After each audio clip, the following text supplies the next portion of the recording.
Hello everyone and welcome back to the Cactus Patch. I'm your host Glitch Cactus, but you can call me Cactus. And today we have a very special episode with a very special guest. As you notice to my side, we have the JWittz. JWittz, how are you doing today? Hey, I'm doing great, honestly. I have been having some trouble. I was just talking to you before the stream. I'm having some trouble with bedtimes with my son, and we had the best bedtime ever. Got him down at like 7:30, so I've been able to breathe for a second. It's when you become a parent, like the smallest, most minuscule things become like the story of your day. So for me, it's like I had a great day with my son, and so it feels like I just won a marathon. It's the scope is a lot smaller, but the feeling of accomplishment and victory is still there. I'm So about to I'm say I'm it's doing great. it's just as rewarding. Energized. Oh, for sure. Yeah. You got to pick your battles. The everything changes. But yeah, no, I'm doing well. Having a good time. Weather's getting warmer. Oh, I I mean, know, kind of like finally. that. I'm in that gamer mood because we just got kind of a very big abundance of gaming information. We had two directs like 6 days apart. hmm I even got bits and pieces from a treehouse thing that was just going on Oh, that's today. right. I So forgot all about the treehouse and the um, gameplay. I I I had it on, kind of like passively while I was watching some sorry, I had it on passively while I was doing some stream related stuff for work. I was watching while I was watching. So yeah, I'm kind of locked in. I know it's not strictly Splatoon related, but I'm feeling more of that like gamer kid energy, and that's always an exciting time. Yeah, exactly. I mean, we had what? I think it was the Pokemon Direct, and right after Switch 2 Direct. There's lots of fun information we get tossed at ourselves. Like you mentioned, the Treehouse, so we actually see the games that were going on. Today actually I got tons of YouTube videos recommended to me of all those people that got to actually invited out to play the Switch 2 and Ah, what it's like, wishing that was me. yeah, it's funny. I was that guy for the last console that came out, and hmm I'm not anymore. You feel a tiny bit of FOMO again, like life trajectory and everything has changed. Yeah. Funnily enough, my sister is going to the New York one this Oh, weekend, so lovely. I'll be telling her about how bad a person she is, etc. But it's funny. Yeah, the last one of the big highlights for me was Splatoon 2. My wife and I were really big fans of the first game, and hmm we did one of those in person Nintendo previews. If I can find an old image for it, I'll share it with you. You can throw it somewhere. I don't know. It's just the Yeah, Inklings. absolutely. The green and pink ones, the ones that turn into amiibo, but they were life sized. But because we were fluent and familiar with the game, we were legit like 30 owing these press people who had maybe not played Splatoon before or a shooter before. Yeah. And I think we probably actually made less like people who are now lifelong never gonna play Splatoon because of what we did to them. Um, but it was a funny experience. So yeah, but yeah, that was kind of like a launch game for the last console. Not quite for the new one. I think we're still enjoying a bit of what three has to offer still. But yeah, I'm getting that same stuff in my feed. I'm like, okay, what are you guys playing? How's it going? Is it good? Is it fun? Is it worth my money? Uh, Yeah, that's a whole topic that we'll toss we'll into a get little there. bit later. Yeah, absolutely. But let's start off for those that maybe, you know, don't know who you are. Why don't you tell us a little about yourself and what you do? For sure. Hey everybody, my name is Joshua. Most people know me though as the JWittz or JWittz. It's a long story. JWittz was it's actually my MC name. I did a lot of performing in, believe it or not, the hip hop industry. I did rapping, but primarily beatboxing at the time, coming like out of high school. JWittz kept the content creator named JWittz. JWittz was already taken though on YouTube and Twitter. That's actually Some other insane. guy. I think I know this was back in 2008, 2009. Some dude, his name was just Joe Witz. So I became the JWittz. Anyways, the big thing most people know me for is internet content creation, a bit on Twitch, mostly on YouTube, mostly around Pokemon. But I've done a lot of different things over the years. My big start was through the Pokemon trading card game. I did a lot of competing at the World Championships for actually playing the game, and then I did commentary for many years after that. Mostly, I just work in the content creator space when I'm not making stuff myself. It is becoming less and less over the years, becoming a father, going into, full-time responsibilities, etc. But I've worked for Twitch, Stream Elements, and currently I'm with the gaming themed charity Gamers Outreach, which is a good part of why I'm here talking with you guys today. That's incredible. So you've had quite the run in when it comes to like advancing from like just regular content making all the way up to being able to kind of turn it into a job, which I feel like is a lot of people's dreams, especially nowadays, right? You have all those young inspiring creators that start off Yeah, by now making what TikToks, so now it's like it's I mean, the whole scene is completely different. It's mhm. I almost feel bad in a sense because people will ask me for advice and I'm like, "Man, my advice was really good in like 2012, but now that it's, been so much further, I think some advice, some things are evergreen, but I think the biggest difference is just that content is the thing now. Like Yeah. everybody understands content creation. Literally everybody watches a YouTuber or follows a Twitch streamer or Mhm. a TikToker. Like everybody has a name that they know, and that wasn't really a thing when I was growing up. Mhm. I wasn't, 16, 17 until YouTube as a platform was even becoming popular. Not everybody had a smartphone. So the scene's changed a lot, but now it's just sort of the world. Yeah. I was seeing like when kids are asked like, what do you want to be when you grow up? When I was growing up, it was like really rudimentary. Like, I want to be an astronaut. I want to be a scientist. I want to be major league baseball player. Yeah. Number one is content creator now. Mhm. So I can certainly I could talk your ear off about the highs and lows of content creation. But like you said, yeah, I shouldn't say everybody's goal should be, but I think most people use the things you learn from content creation, the things you like about it, try and turn that into a career if you can, if it's not, going, completely wild. But when it is going wild, if you're able to get a big break or whatever, that I feel like there's no shame in trying to make a big run with it. Um, I did the same. It was crazy.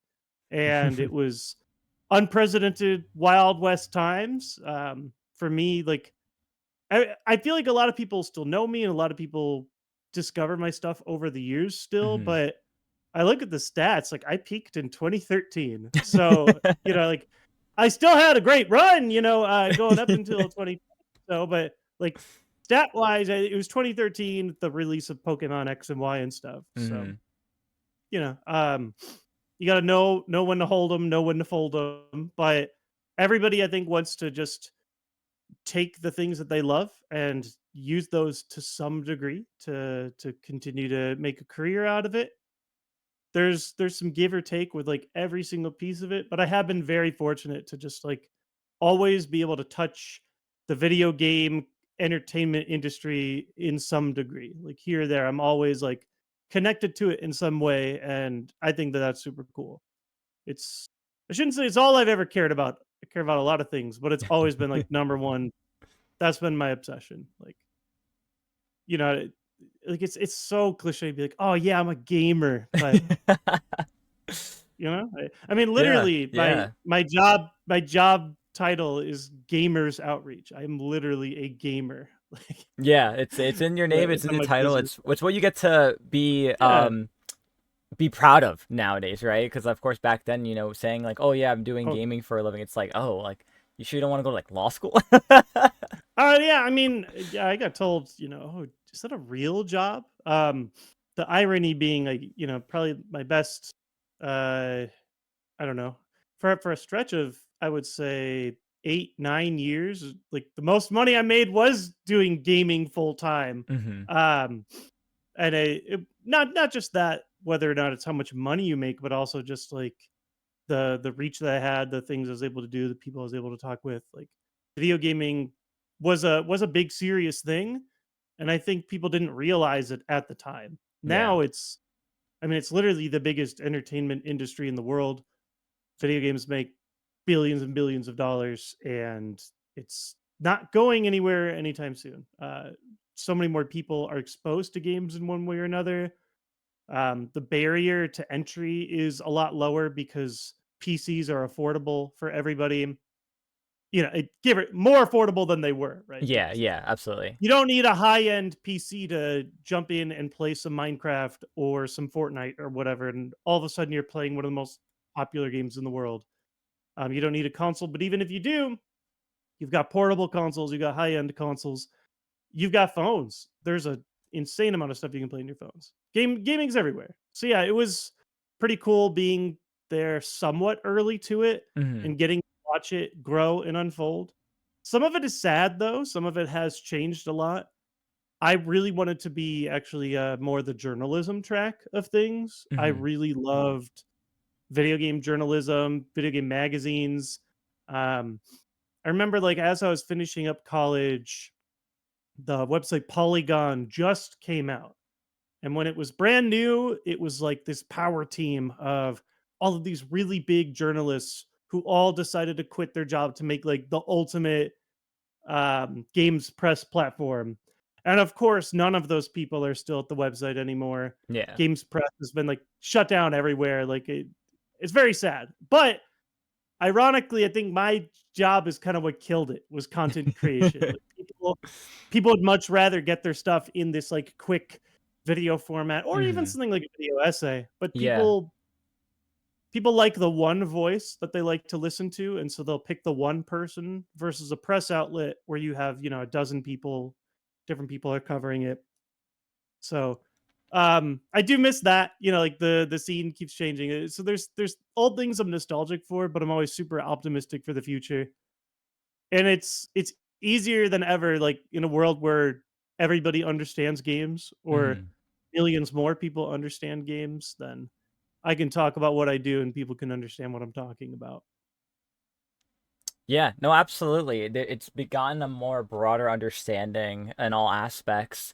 And no, you no longer have to get down to like the very basics and like break apart every little aspect to try to make someone understand it like you used to have to Hey, this do. is okay, so this is what a video game is. Yeah, like I oh man, real story. So someone saw I was wearing a Twitch shirt, just like I am today. I was at the ice cream shop the other day, and the woman behind the counter was like, "Oh, do you stream on Twitch? What do you make?" "I'm working on my VTuber model." And it floored me because I'm like, "Oh, that's a word we can just say in public now." Yeah. Like, of course, I'm obsessed with VTubing. I've got my own model. We do a major charity VTuber themed event, but I was like, "Oh, we could just say VTuber and expect that the other person knows what we're talking about." Yeah. So that things are shifting fast. No, absolutely. It's crazy to think about now. There's so many words that now, like back then, it was just like how would you even like? You have to be like, how do I describe VTuber? Okay, it's a cartoon, but it displays you. It's do you remember avatars from like the have you played Second Life? Yeah, It's- just hoping they at least get it. Or it's like, what was it back then when everyone had a Wii? It was like, the me characters you make. oh Imagine my that, god, but yeah. unique. You big meta fan? Are you jacked into the metaverse? It's just Putting any outlet to reference it. So what drew you to begin content in the first place, right? Obviously, it's done so much for you for not only just activity, but also now as like a job. But what was like that kind of beginning for you that was like, I want to start making these videos? was really bored. I was so Best just answer, got out of honestly. yeah, I mean, yeah, I was bored. No, I mean it goes in a couple different directions. Like I've always been kind of a theatrically driven person. I loved doing stage performance and music going through school. But then you get to college and like my whole world changed a lot. I think a lot of people they get to college, their world opens up. They're like, "Oh my god, there's so many new types of people."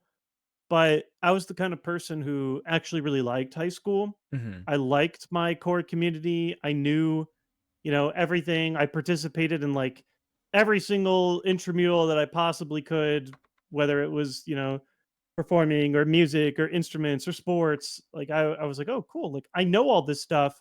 Now all of a sudden I'm in this humongous pond. I have no clue what to do. So I was Yeah. actually a bit of a shut in, a little antisocial to start.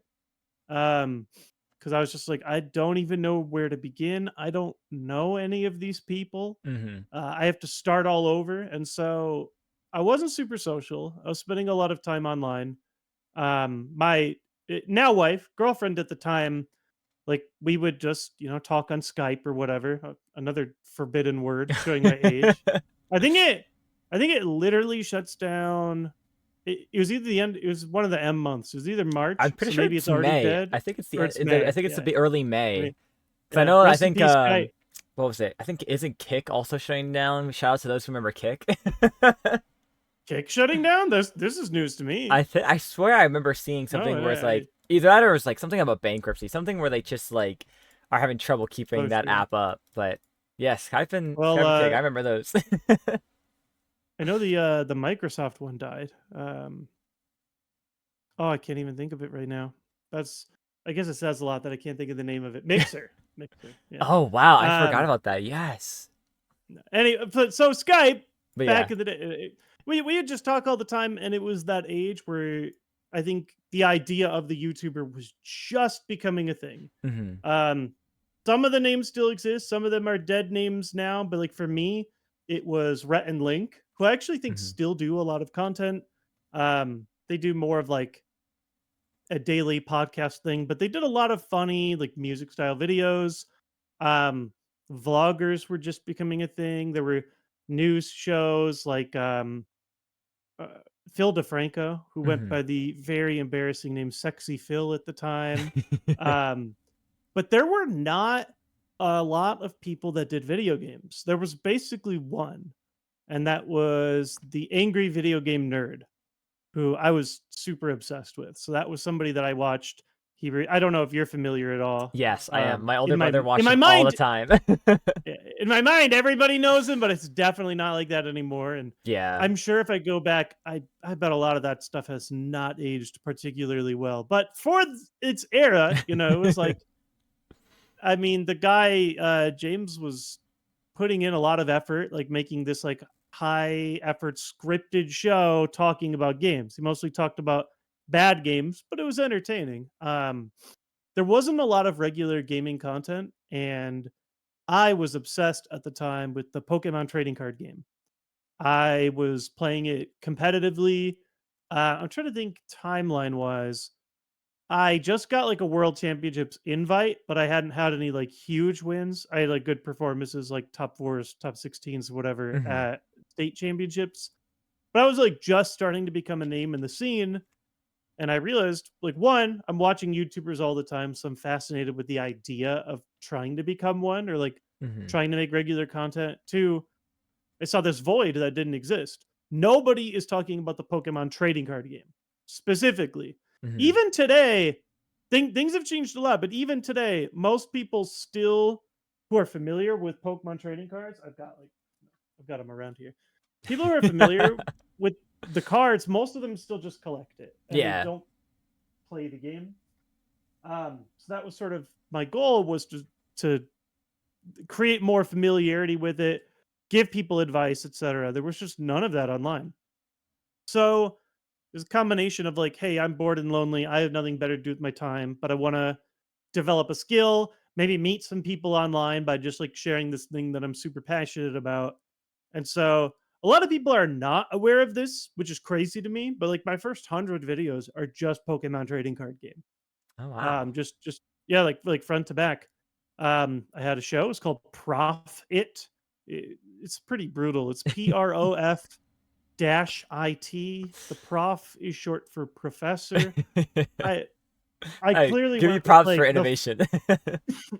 it was like I went with the first idea that came into my head and then did like no beta testing. I didn't ask anybody if it was a good idea or not. I just ran with it. Yeah. So yeah, ran profit forever.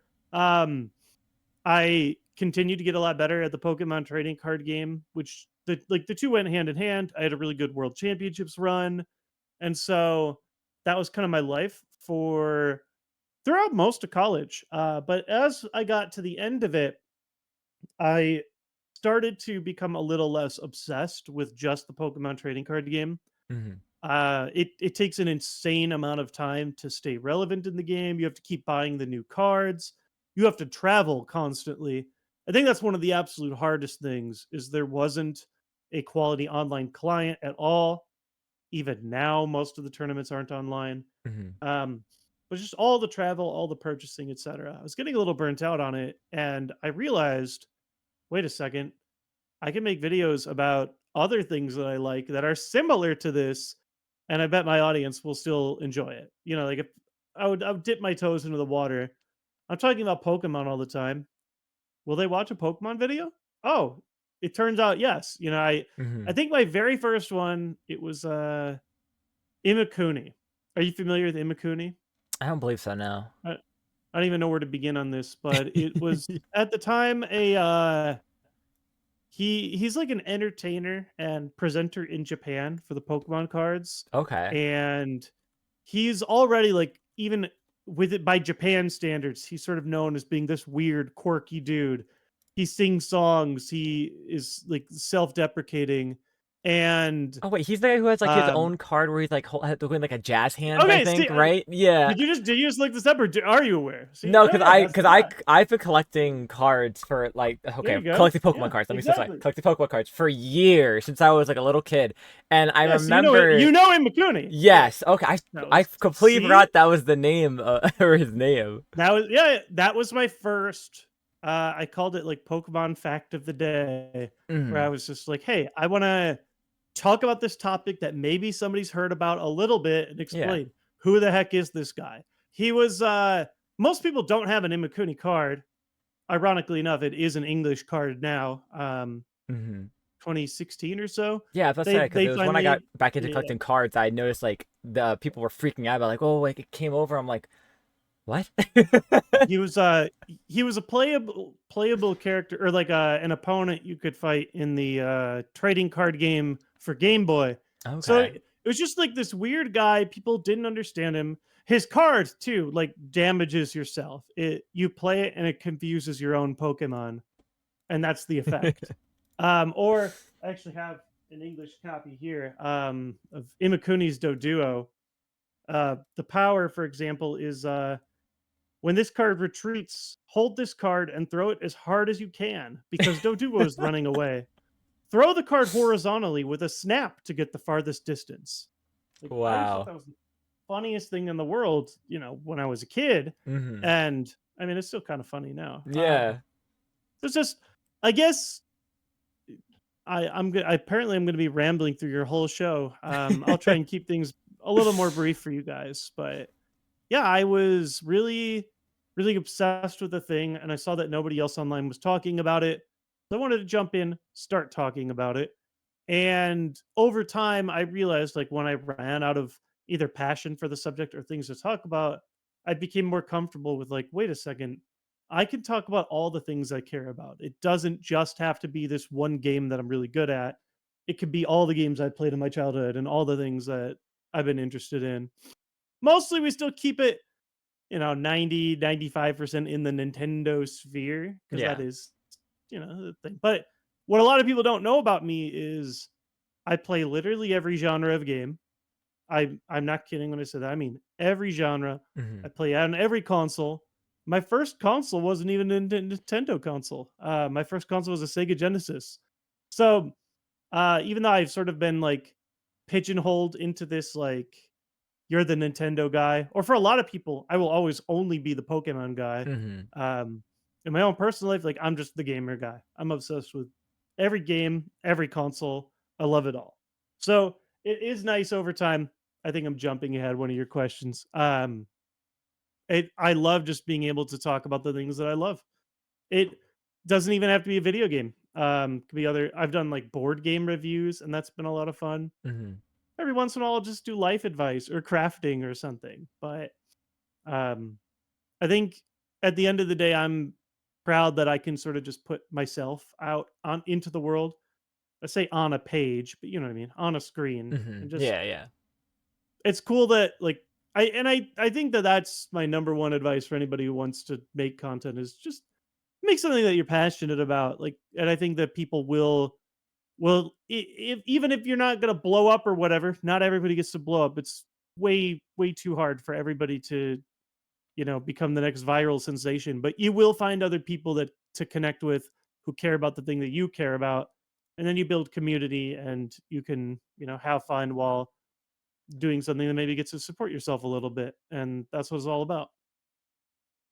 Yeah, that's awesome. That's really great advice because I feel like a lot of people just don't know really where to start when it comes to their content. They try to be, um, they try to Oh yeah, roll with the whatever's trending, especially with what's the TikTok. popular Yeah. oh man, I can't give this is like my biggest weakness is I don't use TikTok, so Hmm. I don't know any advice. Like that's a hard thing for me. It's actually a weakness for me professionally. Hmm. I've done a lot of my work in content marketing, and a lot of my strength over the years has been my knowledge of the platforms like Twitch and YouTube. Yeah. Total TikTok newbie. I think the hardest thing for me is that I find the platform unbearable. Hmm. And I like not just the like it's not the comedy or whatever. My wife, who is addicted to TikTok, will send me funny stuff all the time. I'm like, "Oh, cool, great content." Or like, "Oh, that was very educational." It's the like getting constant snippets of like 5, 10, 20 seconds of information just Yeah. bursting into my eyes.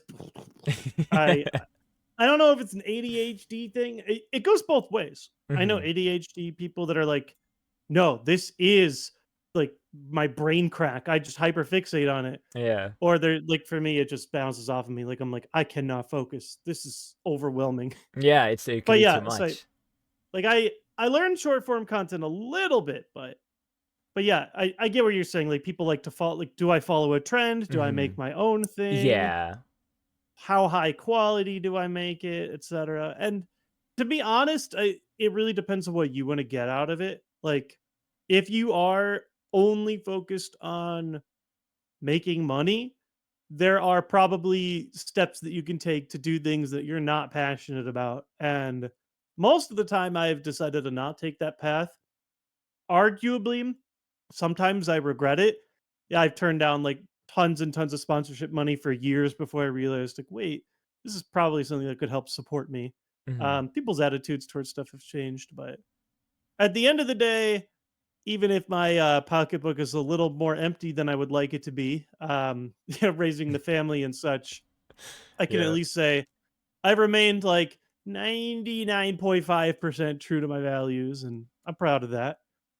I think that if you want to make content to like build a community though and make friends, which is kind of where I started, Hmm. people weren't doing this full time. Money wasn't even in my brain when I started. That's what I recommend is just using it as like a social tool. You can build community, which can build connections, which can build people that are sharing skills, which could lead to something like jobs, Hmm. But Yeah. it's a little different. The hustle's different, and Yeah. that I have a little bit less experience with. How do I get big quick? How do I build an audience right away so that I can get that sweet ad money, aka pennies? Um, I'm a little fuzzier on that one. I'm just a guy that did the things that he loved and studied how to make his stuff better and got insanely lucky. Yeah, I mean, there's more fish in the pond now, right? That's probably the best expression that I've heard, the way to Like say it. more doesn't even begin to describe it. I'm trying to remember. So It's a dump I truck remember load a that just got, or when they airdrop fish into different parts of the ocean. It's so just, there was a stat. I don't remember the exact number, but I think when I was peaking, around 2012, 2013, Mhm. I had something like I was like somewhere in like maybe the number 600 to number 1000 range in terms of like most subscribers. Like it Mhm, was a 4-digit most subscribed channel. And mhm. now it's probably like a 6-digit or something. Like I don't even know. Would something like Social Blade tell me that? Let's find out. I feel like it would. Wow, I haven't used Social Blade in ages. I remember I checking those mean, things when yeah. there was like those like content creator quote unquote wars. It's like, oh, who's gonna beat this Oh, number sure, out? sure. So oh wait, no, no, no. This cannot be right. Oh, okay, okay. It's weird the way that they write it. It says that there are about 40,000 channels that have more subscribers than me. So at the time, it was the pond was much, much, much smaller. Yeah, I mean, it's changed too, though. Everybody can make content everywhere. yeah, Uh, yeah. Using I anything grew up. really. We didn't have smartphones, so you had to have some like knowledge of how to use a camera. Hmm. I went to school for media studies and cinema, so I was working like with the traditional setups. I still like even here talking with you. I'm like, ooh, let me make sure I got my 3-point lighting correct. Yeah, For my interview. Everything's changed now though. You can just point your phone at something, boom, you're ready to go. The lighting's great, the focus is great. Um, so yeah, it has changed a ton. yeah. I mean, and that's honestly, it's a blessing and a curse for it because now it's like back then it was like if you put in a lot of effort for your content, it's still now right. You put in a lot of effort. You can see some good changes, good responses to it, but also like, with the constant changing forms of social media now, right? Of course, like with just the apps like TikTok or Instagram with their Reels or YouTube Shorts, everyone's been hyper focused. I feel like on short form content, and I feel like the Okay. the realm of long form content has been a little bit left behind because everyone's just getting used to that rhythm that TikTok in a sense brought over, right? And that's what Oh yeah. I think a lot of people don't miss out on the opportunity of. It's like, hey, like you know what, why not give long form content a try?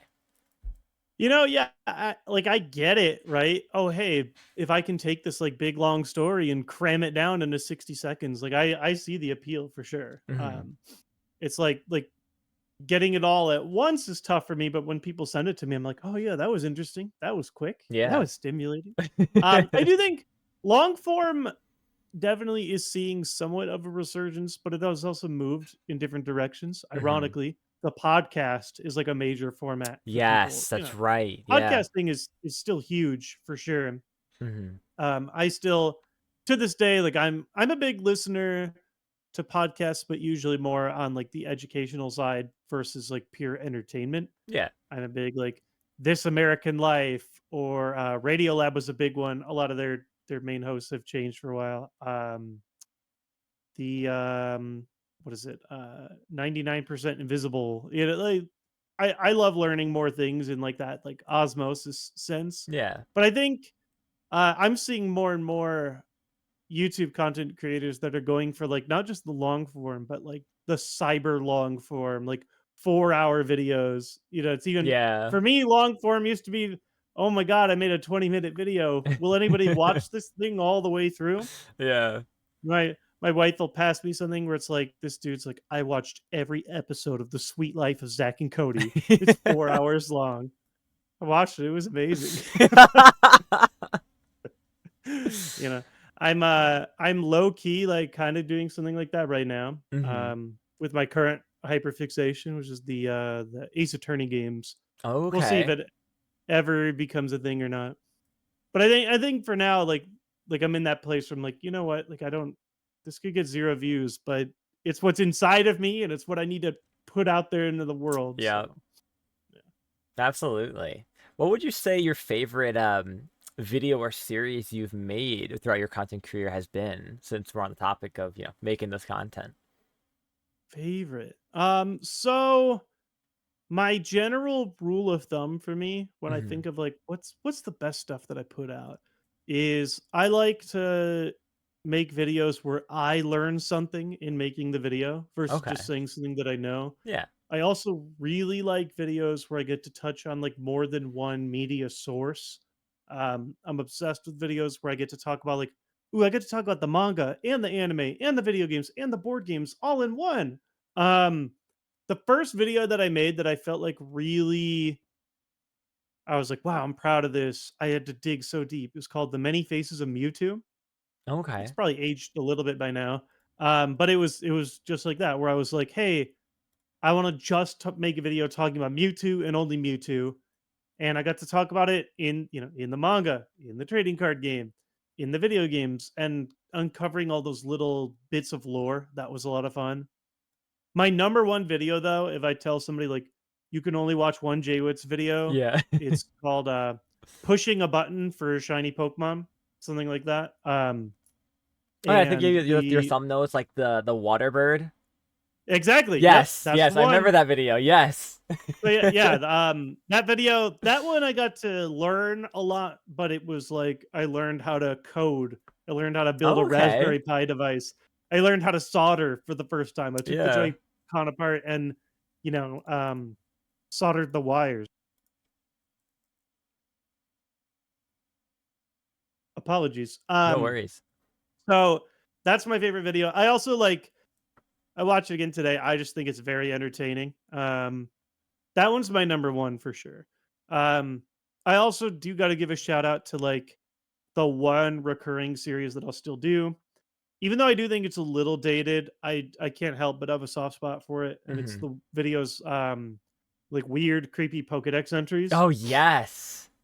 At the time, it was somewhat novel to like talk about that stuff because a lot of people were just pressing A and mashing through the Pokedex Yeah. entries, and there weren't as many robust online resources as there are today. Hmm. So it feels like a little dated, like I feel like it was like my era of the edgy kid game lore, Hmm. which would then go to something like Five Nights at Freddy's or like whatever. Each new generation is going to get their own like little thing where they can dig up the cool creepy lore. Splatoon even has some of that too. Yeah. Um, but at the time, I had a lot of fun with it, and now it's like I'm in this deep. I might as well go. I actually shout outs to my friend Kirby. He just sent me one like yesterday. Like people will still just send me like, "Hey, did you read this Pokedex entry?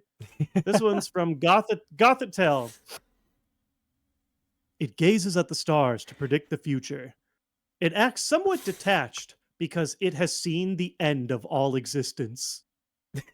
Like that's existential I threats to love my I'm not saying. Pokemon. Feel like I was in the You know. video right there for a second. Yeah, I haven't covered that one before. That's fun. That's For so all my cool homies though. out there who have watched Slaughterhouse 5 or Red Slaughterhouse 5, it's just like the aliens in that.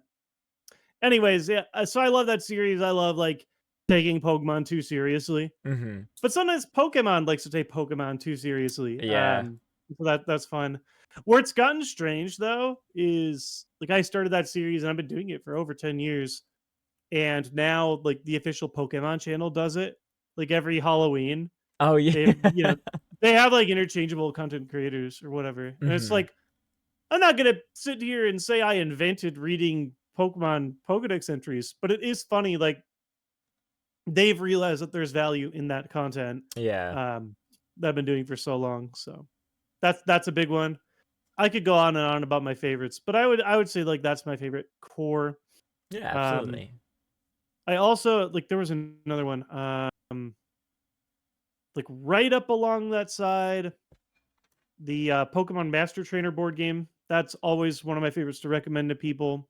Just taking a kid's board game from the early 2000s, taking it way too seriously. And a lot of my videos, like talking about some of the OG lore in the Yu Gi Oh games, I think are really good. I think those ones too, they're like the mix of, I think this is good content, but also I made them closer to the year like 2020. So the production value is not completely garbage. Um, I think that's the hardest thing about my content. Like, if you ever really just you want to feel better about yourself by watching someone else do a really embarrassing thing, to get that like Schadenfreude feeling, Hmm. just watch my oldest videos. I mean, it's just an abomination. The humor is horrible. The quality is terrible. It truly is a wonder that I'm here where I am today. You could get away with being significantly cringier back then than you can now. Yeah, no, for sure. I thought honestly, looking back at like older content creators, I do it for my with myself sometimes, or I'll share it with some friends. Be like, hey, you guys want to watch like what I this video I made when I was like 15 and thought I knew everything about content creation. Oh yeah. Oh yeah. I mean, I didn't. I certainly and things have changed too. When I was putting stuff out on the internet, I didn't think that it'd still be out there for people to watch all these years later. Hmm. 15, 16, 17 years later. It's um And growing. but and I've decided to keep it up. I thought about like should I delete my old terrible content? But I like to have it out there just so that people know, your first content doesn't have to be perfect. Hmm. If you put yourself out there, you can always like refine and learn. I think if nothing else, like I was mentioning earlier, I think my passion for the stuff I was talking about still shone through to people, even if the everything was bad. The Yeah. the visuals, the performance, etc. I think authenticity is just has value. Yeah. No, absolutely. And also like there's the uniqueness, right? That there's that want that people have when it comes to just wanting to see something that's not a carbon copy of all these other content creators where, you don't have the person yelling in your face about something crazy they did. It's like they have their own unique voice to it, their own unique personality they bring forward, and makes them entertaining to watch. Oh yeah, like the no. I will say like as far as modern advice goes, that one of the biggest things us in the industry say is like please don't try and be the next Mr. Beast. Like Yeah. if you aren't him and you don't see things the way that he does, like sure what he's doing is incredibly successful, but like if you aren't Mr. Beast and you are trying to emulate what's working for him, it's almost always seen as like absurdly inauthentic, like Yeah. because it's just um, that's just his thing. I shouldn't say it's just his thing, but you know what I mean. Like Yeah, he's been able to really capitalize on it the way he does. sure, yeah. I mean, and I think even for him, like he's the kind of person who's like incredibly like work focused, and he always did want to be famous, Hmm. but he was doing that type of speaking style and mannerisms 10 years ago. Yeah. So it's I, I would say just like borrow the things that you like about people's like format or like their speaking like I should say their cadence, but like you can watch someone's like video formatting, be like, oh, okay, like I liked the way that they broke that storyline apart or whatever, and grow from it. The same way, like I started and I was like, oh, I like what the angry video game nerd's doing, but I think over time finding your own voice is super important. Yeah. No, absolutely. It makes it who you are. So we did go over your favorite content or videos you've enjoyed the most making. What about your least favorite? Whatever, was there ever a video or a series that you made that you absolutely just like did not enjoy Hmm. making? I've got least favorite's tough because it's like I don't know. Most of the stuff I put out, I tried to put out with purpose. I would say Yeah. some stuff were swing and a miss though, for sure. Um, Back when I was this video, I actually loved making. I think it's a good video, but I remember it being so particularly crushing. Back when I was between jobs, there are times where I've been able to do content creation full time, and it supported me well. Like Hmm. I've never been like a mansion owner, a big car owner, but it's been a job that has at times been able to give me like a six-figure salary, which is a big deal. Yeah. At least for me. Um, but that started to slip, and I was desperately clinging on to like, okay, well, how can I make enough money? I most people don't have the problem where like each year they're making less money. So Hmm. I did start to get more obsessed with the numbers and how to keep things up. And I made this challenge video where I went through the process of me learning how to get a star in Mario 64 blindfolded, Hmm. which blindfold running, the scene has just absolutely exploded. The things that people can do with that game now are just unbelievable. Yeah. But at the time, I put in a lot of effort. I tried to show my process. I was like really proud of it. And I don't know what happened that day. Like the content was bad, the thumbnail was bad, the title was bad. something about it, I don't know, you start to get superstitious when you've uploaded content as long as I have, where you're Mhm. like, this didn't even get pushed to feeds. Like something went wrong with this video because it just bombed. Yeah. I think even to this day, I mean, like for me, my average view, like to me, a successful video at the time was like at least hitting 200,000 views. And this Mhm. thing was stuck at 70,000 views for like a year. It was like, it really stood out like a sore thumb. And Yeah. at the time, I was more obsessed with numbers. Today, I wouldn't care. I could make a video that gets 70,000 views. I could make a video that gets 500 views. If people liked it, like that's great for me. Oh wow, it's actually pretty recent. um, it's only my 13th youngest video. Um, no, no, look at that. It's still stuck there. It's still stuck at 68,000 views. I don't know what happened to this video. People hated it. It didn't work, etc. I did have a sponsorship tacked onto that one, and the company like literally came and complained. They were like, "This video didn't get good views, so we're mad at you." And I was like, "Okay, but you didn't put in." Some companies will put like in the contract, like we'll pay you X if you get X Y views. Mhm. There was nothing like that in the contract. Like I didn't do anything wrong. I Yeah. was like, listen, I was trying to emulate the success of a different Mario 64 challenge that I did that got a million views. So that video like was like a dark place for me where I was like, oh my god, like I can't do this anymore. I can't play the numbers game all the time. I just Yeah. need to make the videos that I care about, and if it doesn't succeed full time, it doesn't. Um, as far as like actually making a video though that I didn't like, I got two more for you. One Okay. is Ultra Sun, Ultra Moon came out. Mhm. Um, and or maybe it was just Sun and Moon. I want to say it was Ultra. Um, no, yeah, it was just Sun and Moon, not Okay. Ultra. And I was like, it's been a while since I've done like a real traditional Let's Play. I want to do a Let's Play of this. And I was mostly dedicated to long form content. So I'm looking at the video now. This was 34 videos of dedicated uploads, and some of them were an hour long. And as I was uploading it, like each day, I learned that the game for Let's Plays had changed a lot. Mhm. Like I was like old because I was making them the old way. People like played the whole game and they dumped the whole playthrough by like day 2 of the game being out. Yeah. Meanwhile, I was sitting here uploading, I think I did like, I don't know, 3 uploads a week. Maybe I did every weekday. I started to get more desperate. Toward the end of the series, I think you can really start seeing my fatigue. I even talk about it as I was recording it. Like I learned a lot in making this. Like I tried to commit to this like long form thing, and I was unfamiliar with your game. Like I didn't know that people just pump and dump it, and on Yeah. top of that, like playing a whole game start to finish, that's like any JRPG, like that's a big commitment. And I think this was also I was working at Twitch and I was like literally, oh my god, that's funny. The literal next video after my Sun finale is me saying like, "Hey, I'm focusing on YouTube and Twitch." So I literally at that time I was like, this would have been way better as a live stream.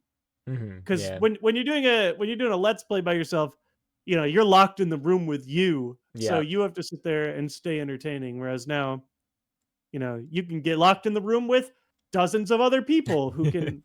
I mean, all it takes is like one active commenter to keep you going at a stream. I feel like Yeah. where you're just like, oh my god, I have somebody to talk to, somebody to share my nonsense with. So yeah, that was like right. Oh wow, I'm getting nostalgic like looking at this. My next video after that is the Nintendo Switch launch stream.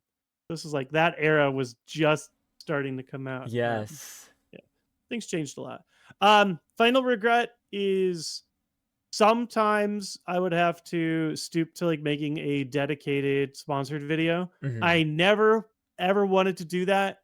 Some of them are good, some of them are not. I'm not going to throw anybody under the bus. I mean, I didn't do a lot. There's less than Mhm. 10. Yeah. And I can tell you there were good ones. I got like paid for dedicated videos to make a couple about the Ubisoft Mario plus Rabbids game. Okay. That game was awesome. Those videos got great viewership. That was like, to me, like free money. I was Hmm. like, oh, this is great. Like I love this game. Yeah. I don't think I've ever made a dedicated ad for a game that I didn't like. You won't find like a dedicated like JWittz plays Raid Shadow Legends or whatever. I've Yeah. done the cutaway, the 30-second this video is brought to you by everybody does that. Yeah. We've sort of accepted it, but every once in a while I think I just accepted one where I was like, man, like if I look back at it, like if I deleted this video, no one would miss it. Yeah. There aren't a lot of them, but yeah, those are my only real regrets. But otherwise, it's like, hey, I think I put out a lot of quality stuff. Didn't always get great viewership. It might not be super watchable today, but I had fun making it at the time. I feel like that's got to be worth something. Absolutely. I mean it's like sometimes I feel like watching like YouTubers people used to watch, right? Maybe like over time, life's caught up to them. They can't really watch their favorite YouTubers anymore and they want to like relive it. It's like watching an old movie or, a TV show from when you were younger. It's like, oh, I remember this video, like let me turn that Oh, on sure. and you're just reliving that moment. Dude, yeah, I can't relate to that just in the sense like I didn't have YouTube as a kid. Oh yeah, And yeah. God, do I get it a lot where people are just like, "Oh my god, I watched you so much. I grew up on you." Hmm. And I'm like, Yeah. "What do you mean?"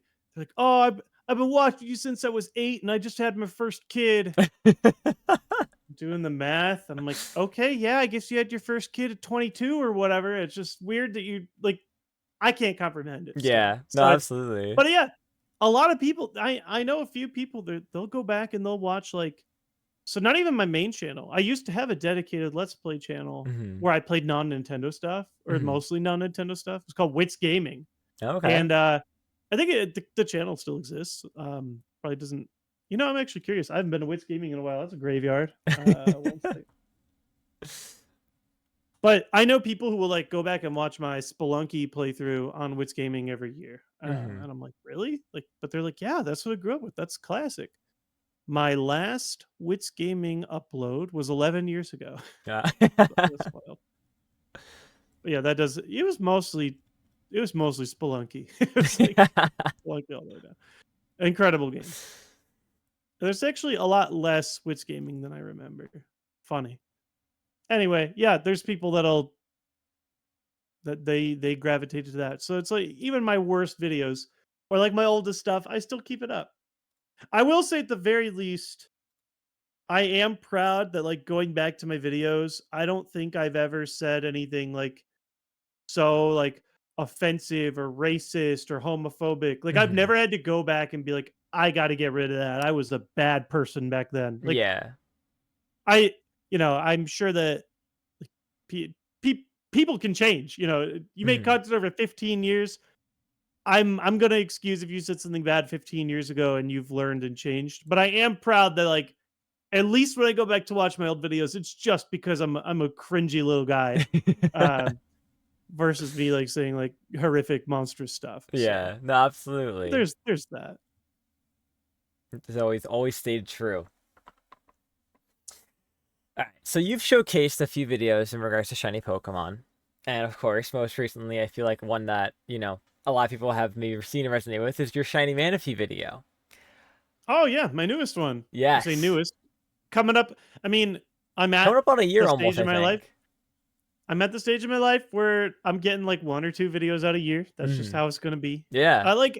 I shouldn't say never. Like I've said to other people, like let's say it's a weird economy right now. If for some reason I lose my job, plan one besides like being on a regular job hunt is like, yeah, I guess I'll be full time content creating. Like I'll do. Yeah. It's different now that I'm a dad. I will do whatever it takes. I Hmm. will make whatever dollar I can, to make sure that my son gets to live a comfortable life. Yeah. But um, that is the last video I made, and that one took a long time. I think that's a banger video. Oh, I loved it. Sorry, you were talking about shinies. Yeah, yeah. I mean, look, in general, like I think I've like I'm done to delve more into like the efforts of making videos like that. But yeah, so shiny. Any recent shinies you've been on the hunt for lately? Out of curiosity. Because you made a couple shiny So videos, so I have to say you have some interest in oh, a it. lot. Oh That's how I yeah. actually discovered you way back in when I was younger. Was I think it was up to Gen. I think it was how to shiny hunt in X and Y, and the thumbnail Oh is of a yeah. shiny Fennekin being hatched. Oh yeah, yeah. That was I was so interested in shiny hunting. Hmm. My wife too, actually, even more so than me. I don't know if you're familiar with her at all. I think I've Because just tuned into her Twitch streams a couple times back when I was on a huge Twitch grind when I was younger, being oh like yeah, finding all these creators she to shiny was hunt with. much larger Twitch creator. Yeah, she streamed all the time, and then there was long long periods where it was like 90% of what she did. Hmm. I did a lot of shiny hunting too. But yeah, we both were really interested in this older content creator who's been like retired for a long time, Hmm. but he's called he may have been the just like the JWittz. His name was Justin Flynn. Maybe it was the Oh Justin Flynn. yes, yeah, I remember But yeah, yeah. he made like a website where you could like Oh yeah, track yep. shiny hunting through the methods of Yeah, like he was fish all about chaining and the all that. he was all about fish chaining and like the radar hunting and stuff. Yes, yep. I remember finding So him they yeah, too. they so yeah, he was like one of the first people I saw out of that. Obviously, other content creators like I know A Drive is like a very big one. Hmm. Start there and then grew out of it. But there was a long period of time where people could just shiny hunt. I shouldn't even say could. There's still ones today. Like Dallas was RK9. Oh, my brain is just totally Yeah, fried right Arcanine, you now. have Absol. What is his full thing? Absolutely, yeah. Yeah. Well, they did a collaboration stream together for Gamers Outreach. They like the full odds hunting a lot. Yes. Where Yep. people are like, shiny hunting's too easy. I got to go back to the way it was Yeah. pure Give and me the slow and agonizing. 8192. Give me the harder things. Supreme RK9s, by the way. That I'm was so it. sorry, Yes. Dallas. I couldn't. But yeah, so shiny hunting. Am I doing shiny hunting now? Sort of. You know what? My first ever shiny hunt with my son was a couple weeks ago. Oh, nice. He got the craving to play Let's Go Pikachu. Okay. And he's like, so he's almost 4 now, Hmm. and he's not super interested in video games. Okay. He every once in a while he'll find one that he really likes and he watches with me every time I play it, and it's very rare. Astrobot is like his favorite game in the world. He loved watching that top to bottom. But Pokemon he'll watch a little bit. Hmm. Um and the great thing about Let's Go Pikachu and Eevee is that you can hand that second Joy-Con to a rock and they can play it. Because the second player gets to run around, they don't have to do any button confirmations, they Yep. can't start any encounters, they can run into other Pokemon and freeze them, and when it comes time to catch Pokemon, you can both throw your Joy-Con together and do combo throws, Yeah. etc. That game is notoriously easy to shiny hunt in. The Hmm. spawn rate, you get 30, 40 Pokemon all on the screen at the same time.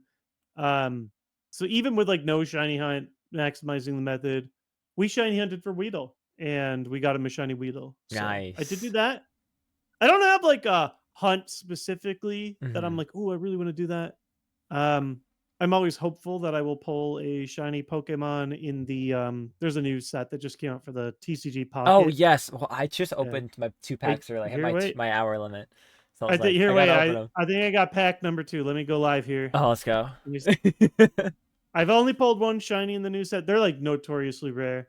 Oh I yeah. also just on principle, I do not spend money in this game, so Hmm. Agreed. I'm like I'm right there with you. suffering the free to play lifestyle. You can get most of the playable cards. Here you go, fam. Oh, I got that stupid like blur thing on my webcam right now. Let's mess with the focus here. Is there anything you know what? It's not even gonna let me. I'm sorry, fam. It's okay. Uh We can take your word if you can pull anything I'll tell amazing. you. Yeah, see what it's doing here? Oh yeah, Okay. yeah. Okay. Nope. Nope. Magmar. Nope. Nope. Oh. Oh. Oh, Is it a mouse grade? I think it's a I mouse think it grade. is. Yeah. That's Yeah. so good. Cool Or pull. Meowscarada. This is a meta card right now for anybody who plays this game competitively. My friend plays It's it good. like every day competitively, so he'll be excited to see that you pulled They just that. dropped ranked, so Oh, I can really? only get into it like a little bit because it's not. Man, I'm a big OG TCG guy. Hmm. It's very RNG dependent. It's also very quick. It's like the TikTok of Pokemon games where like Yeah. each game is 5 minutes long, but there's really heavy RNG. So it's like Hmm. I can't take it too seriously, but I'll play it enough to like win games. Yeah. Meowscarada is good. Anyway, that's my shiny hunting right now. My wife is playing. She just started a new save file of Arceus, so she's Okay. going through that. I loved Arceus. My favorite Pokemon game in the last 10 years. I'm a little less excited by what I've seen from the new Legends game, Yeah, from ZA. um, just because I'm so obsessed with Arceus and it looks more like Scarlet Violet than Arceus to me. Yeah. But that doesn't mean I still won't go in and hunt something. I do that. Absolutely. And even though I do get burned pretty bad on Manaphy, who ironically they just released like an official shiny that you can get. Um, I kind of wanted to make like a Fallout video or something. I never really got around to it. Hmm. But yeah, you can like fill up your whole decks and get a free one or Yeah, whatever. through Pokemon That's not Home. the point Yeah. though. The point is the hunt, right? Yeah. It's the Um journey. The journey. kind of, yeah. The problem is that the journey for Manaphy specifically sucks. Yeah.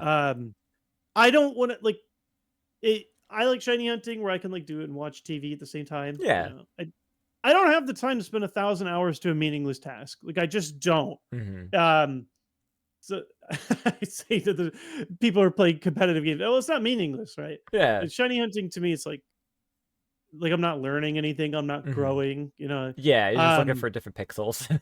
so no, I don't want like 4DSs like tapping around. Like that's just not fun. If I was Hmm. streaming it, maybe, because then at least I got people to chat with. Yeah. So, I'm sure though someday, like I don't know if I'm a holy grail shiny hunter anymore, but anytime there's new Pokemon, sometimes there's just a form where I'm like, damn, I need to have that. Um, like I remember like Phalanx, I was like, that is a cool looking shiny. I need that. I want that.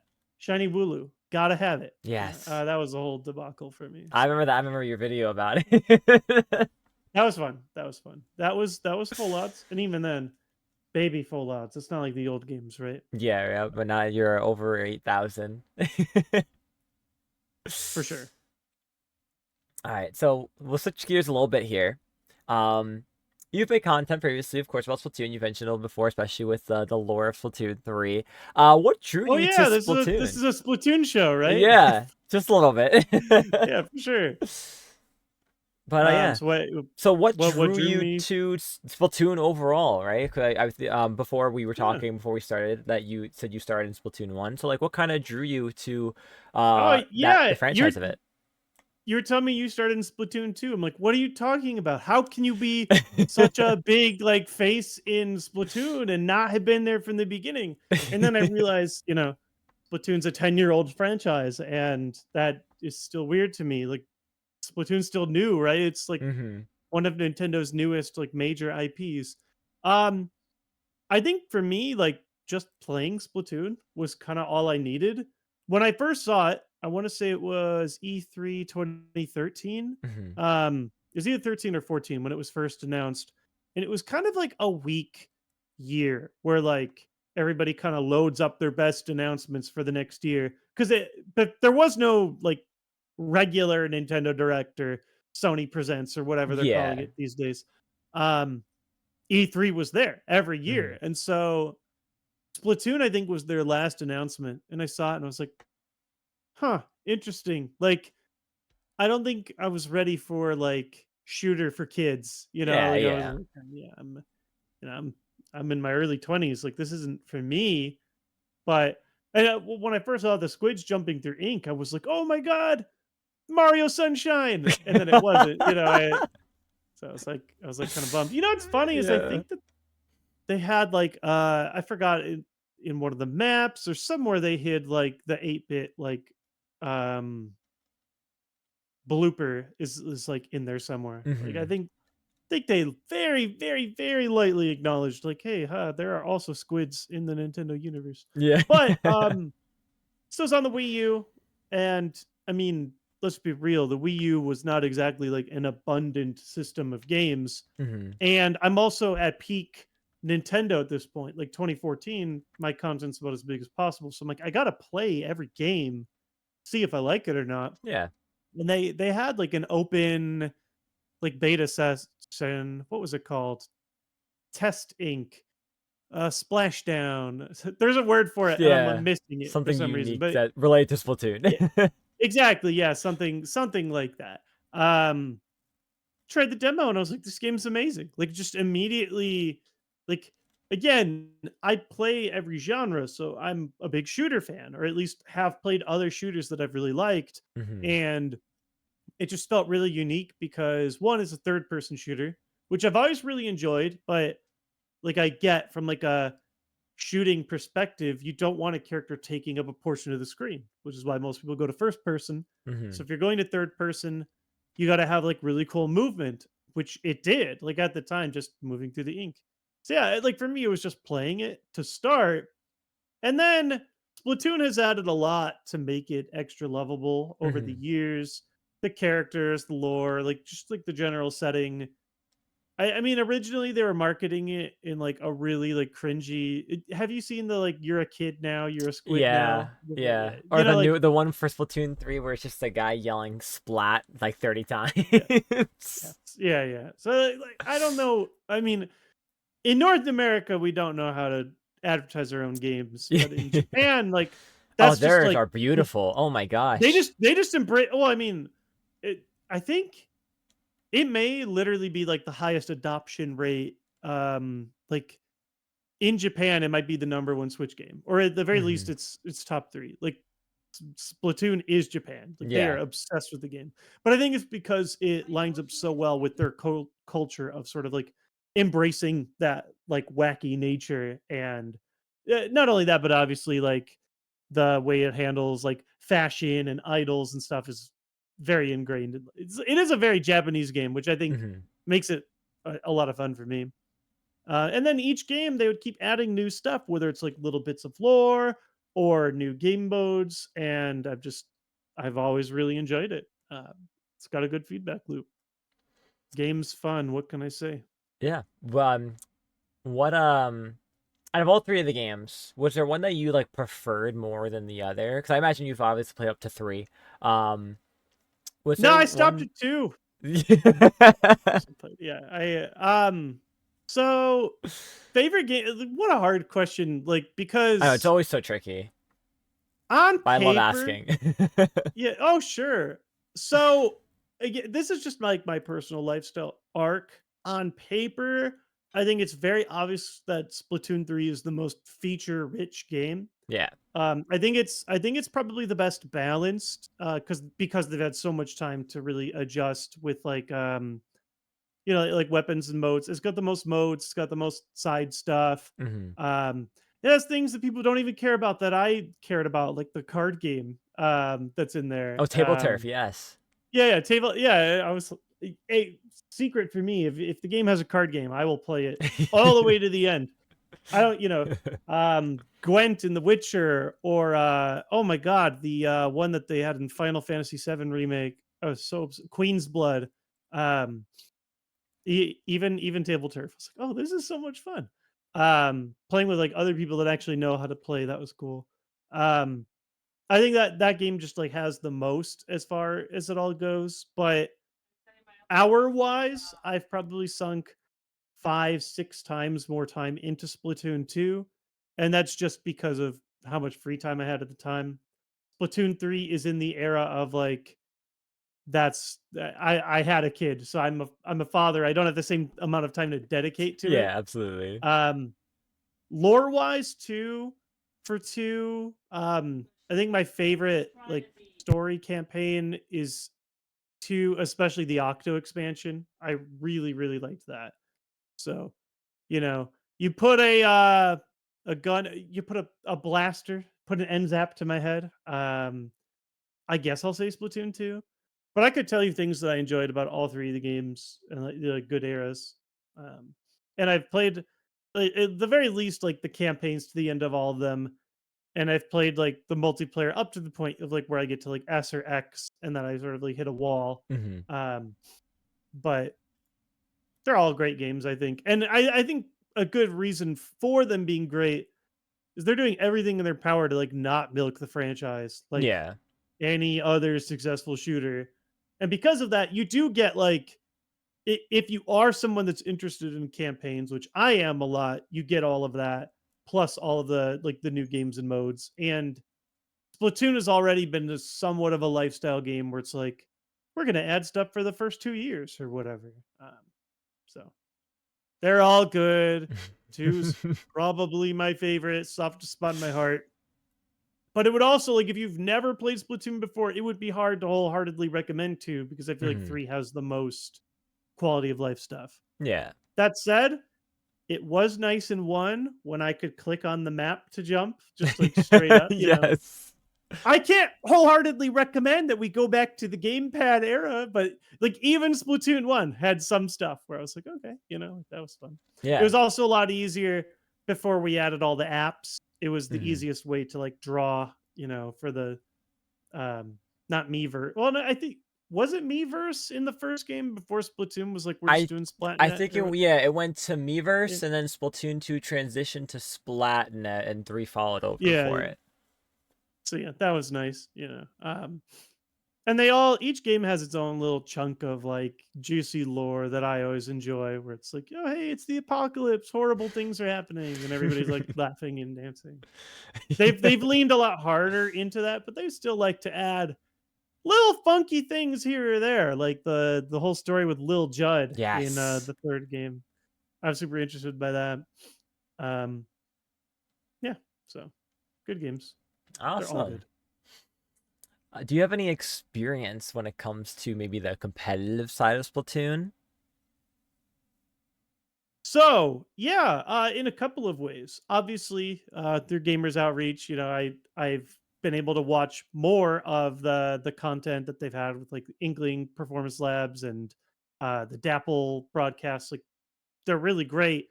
Um, but as far as like time commitment wise, I would Mhm. say I'm more of like I watch the big stuff. You Mhm. know, Yeah. the a lot of the big things I watched for like the Splatoon world events that they've had over the years, especially the Mhm. modern ones, where Yeah. it's like, oh, there's only so many big events. I don't have to dedicate thousands of hours. And again, it's not out of disrespect for it, but just because I'm a father, my time is so limited now. Yeah, I no, work my job absolutely. and then I work my second job. Do I want to make content? Do I want to watch 1 hour of TV before I go to bed, etc.? So yeah, Yeah. watch those. Obviously, follow like really dominant North American teams. There's like Jackpot, Starburst did a lot of cool stuff. There's a competitive content creator that I still watch on Twitch a lot, or Mhm. like whenever he's doing stuff. I think he just goes by Dude now, Oh, yes. but That that SRB2 dude. that yeah, yeah. Like he's actually like a genuinely really good player too, isn't he? I think like the Yes. European team. I'm pretty sure he won the last European championship. Yeah, So so he's still up like there. he he's like who I would live competitive Splatoon vicariously through. Just like Mhm. watching someone who is high level, and I would watch his guides because I'd be like, oh my god, please help me. Like I'm Yeah. there are levels. I did have one brush up with competitive Splatoon, and that was at it was either Evo or Genesis, Mhm. a Smash Bros, like an FGC event, but there's Yeah. always there's a lot of like crossover from like the FGC and Splatoon. I think like Riptide has like side events. Smash and Splash, I remember had one. Mhm. There's a side event, and there was a team that was down a player. I'm really embarrassed that I can't think of the name of the team, but that's just because of my own terrible memory. And they had a Smash Bros player like fill in for one of them, and he was a really good player at the time. I think he's retired now, or like not really a major part of the scene. His name was Foe, and he happened to be like a Splatoon god, or at least for them. Mhm. And he was like helping them get through multiple rounds. But then he like had to go to his bracket and Smash, and he couldn't participate in this next event. And they were like, we will take anybody. Does anybody have Splatoon experience? Like, please Mhm. help us out. Yeah. I meekly raised my hand. I was like, you know, I hit X rank, which if you've played competitive Splatoon, there's layers, right? Yeah. There's levels. There's like, I can beat like all my friends in Splatoon, but that means nothing compared to real competitive Splatoon, right? Yeah. And so I really got my eyes opened to the levels. For one, I mean, like, the level of comms that each player had, they're yelling instructions all at the same time, and I was like, "Oh my god, I have no clue what I'm doing." They're like, "Fall back, fall back." I'm like, "What do you mean? I'm in a good spot." They're like, "No, we need this positioning." Yeah. Needless to say, we got our ass beat, but and it was probably my fault. But I learned a lot that day. Like I didn't expect to come in and be their hero or whatever, but I Hmm. figured I could like be serviceable. And I was like, oh wow, like you really are only as good as your weakest link, and also just like the level of strategy that I had not even considered as far as like map knowledge and which weapon goes where and when to use it. Hmm. And I thought it was wild. So yeah, I have always enjoyed watching it. I watched the big stuff. And I oh my god, did I love watching the charity event that you guys ran. That was really fun. There was a bracket reset. But I'm always like, okay, well, let me know what the good stuff is. Tell me where to go and I'll watch it in my free time. There's just so much less of it than there used to be. Yeah, I know, absolutely. Especially when it comes to like, those official casts or like that you mentioned with Worlds with like Nintendo or their qualifiers. And Sure. nowadays, like to give you a little insight now, it's like there's so many tournaments now that held out through people in the scene because obviously people love to try their own, and there's been a player named Sendu who has created his own website that people actually start using Oh, about for to I make their tournaments. Sendu is amazing. Yeah. I've actually been I saw actually the badge that you guys made for Gamers Outreach. I just saw that today. I was like, "Oh, this is so cool." Like you guys, Yes. you got the custom badges and the brackets and the setup. Like I know that is such an overused term for like scenes that are supported by the players. People like to use the word grassroots, Hmm. but it really like you can tell like it's a passion born community where people are running these like big complex events, making their own tools, like making it awesome. So Yeah. No, yeah, absolutely. And I you think that's got. super cool, and I can tell too when I'm watching the big broadcasts, they'll bring in like so and so from ESPN. I'm sure that for like regular casters watching those, they're like, "Oh god, that's bad commentary or something," right? Yeah, like I know I'm not getting the premier product. I know I'm not getting the good stuff. So Hmm. please point me in the right direction. I'm always happy to sing your praises. Yeah, absolutely. And it's great now because like there's just so many options too for all skill levels too of Splatoon. Like you've mentioned, we have those bigger broadcasts, especially with our pretty much the major orgs in our scene, IPL and Dapple Productions. They're hosting obviously this Gamers Outreach event, and just in general they host a lot of the well-known events. But then you got other players that are like maybe like individualized that just are able to host their own tournaments through from Sendu. So you can have like on a just random Saturday night, you could have up to like 8 tournaments running throughout the entire day, and it's like back then that wasn't an option. That's amazing, honestly. And I'm sure it's a little less popular these days, but I still see people that are like doing what they can to run like a Splatoon 1 LAN, or like some people are like, no, I gotta play Splatoon 2. Like even though the Oh scene's yeah, obviously yeah, significantly smaller. I always think that's super cool. But yeah. yeah, Sendu's wild. Like I'm hopping in right now. Hey, look, here's the major season. Hey, look, here's Triton Cup that's happening tomorrow with Dapple Productions. Here's the shoot organization. I mean, there's a lot here, Yeah. and they have like individual player boards as well. Yeah, this is the good stuff right here. Like they had this one big good centralized place. I think that's really awesome. Yeah. Not every game has the luxury of a tool like this.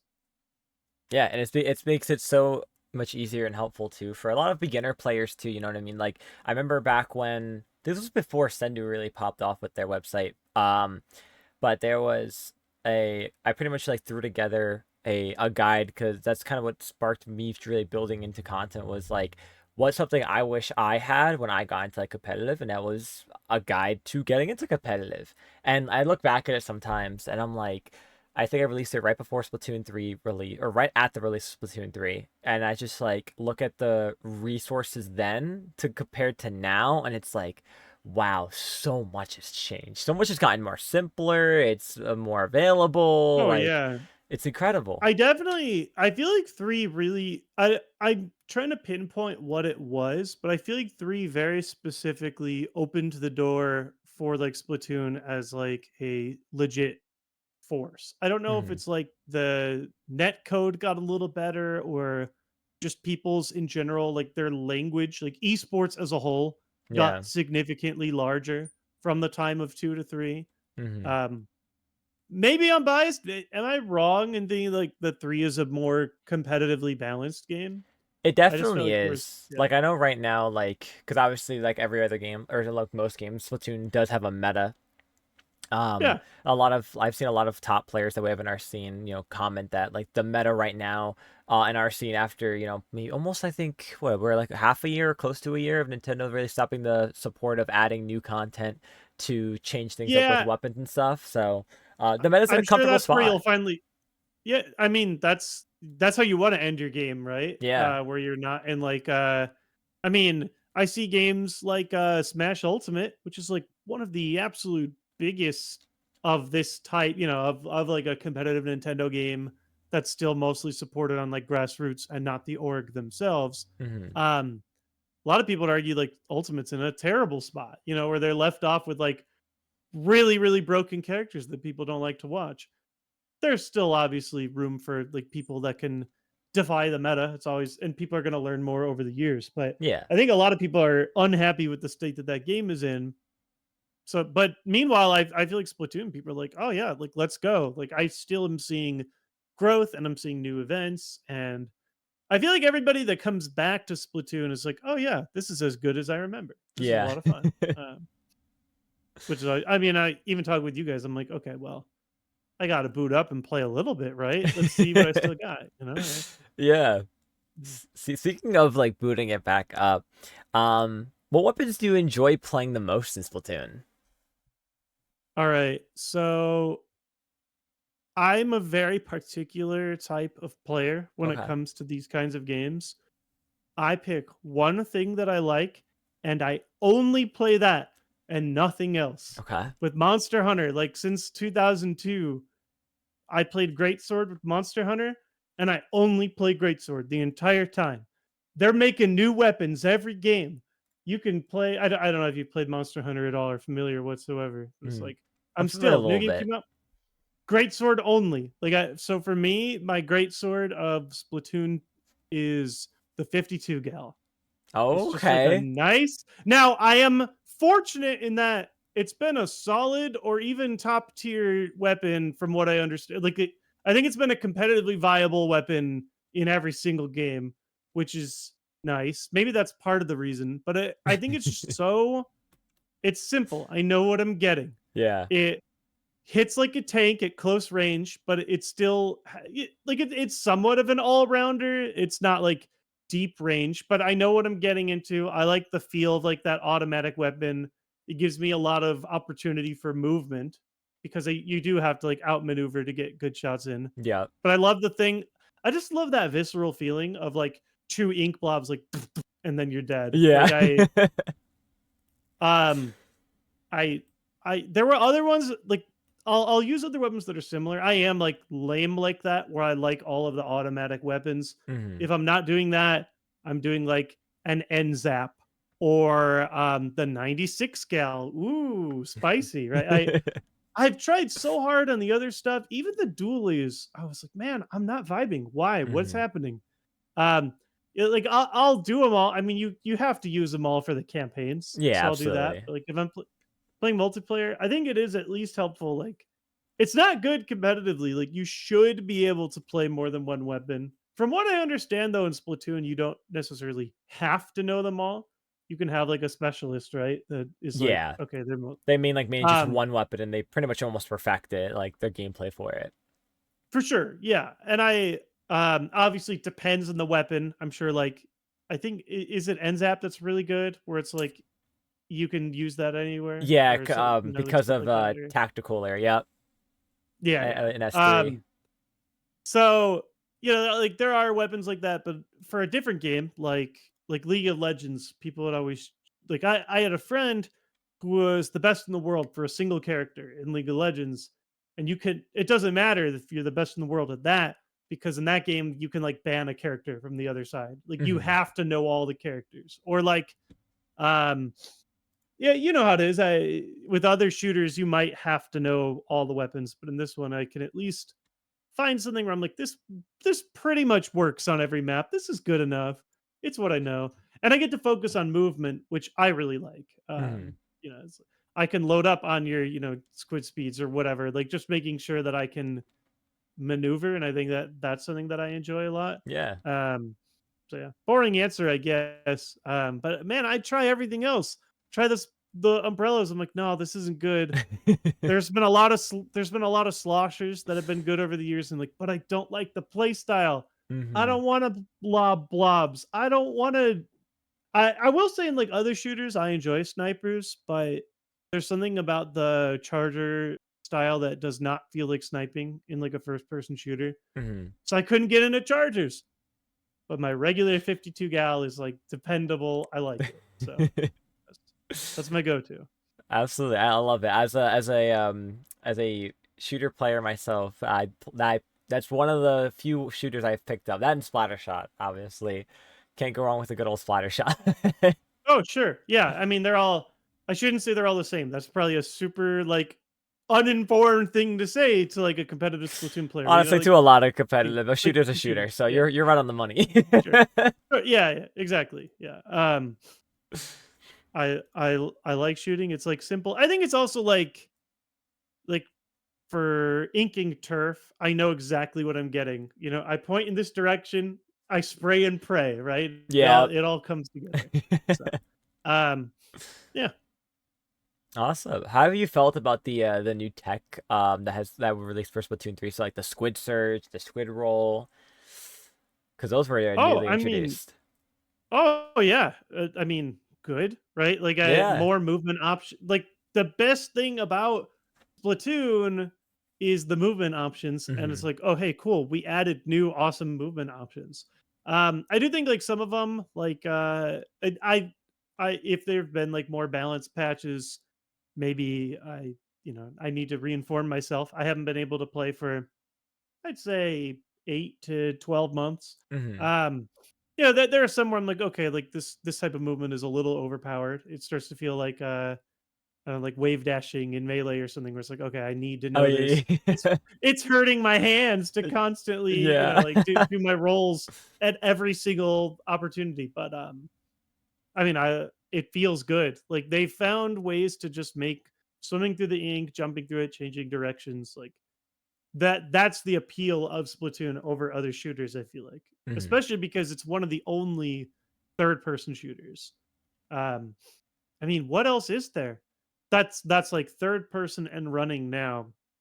Fortnite, right? Like Yeah, and I think that's the closest.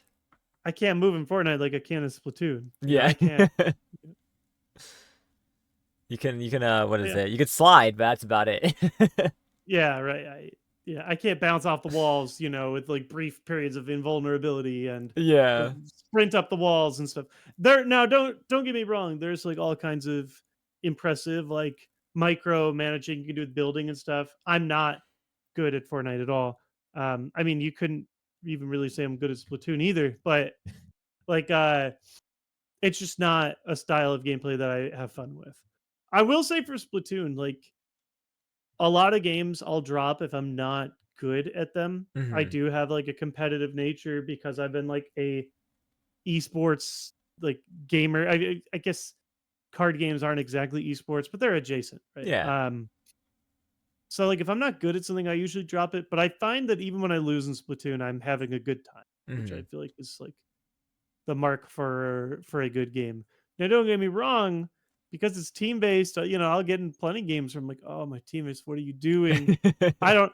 But that's also because I'm playing randoms and not with a team. There's no Yeah. comms, so No, it's absolutely. it's different.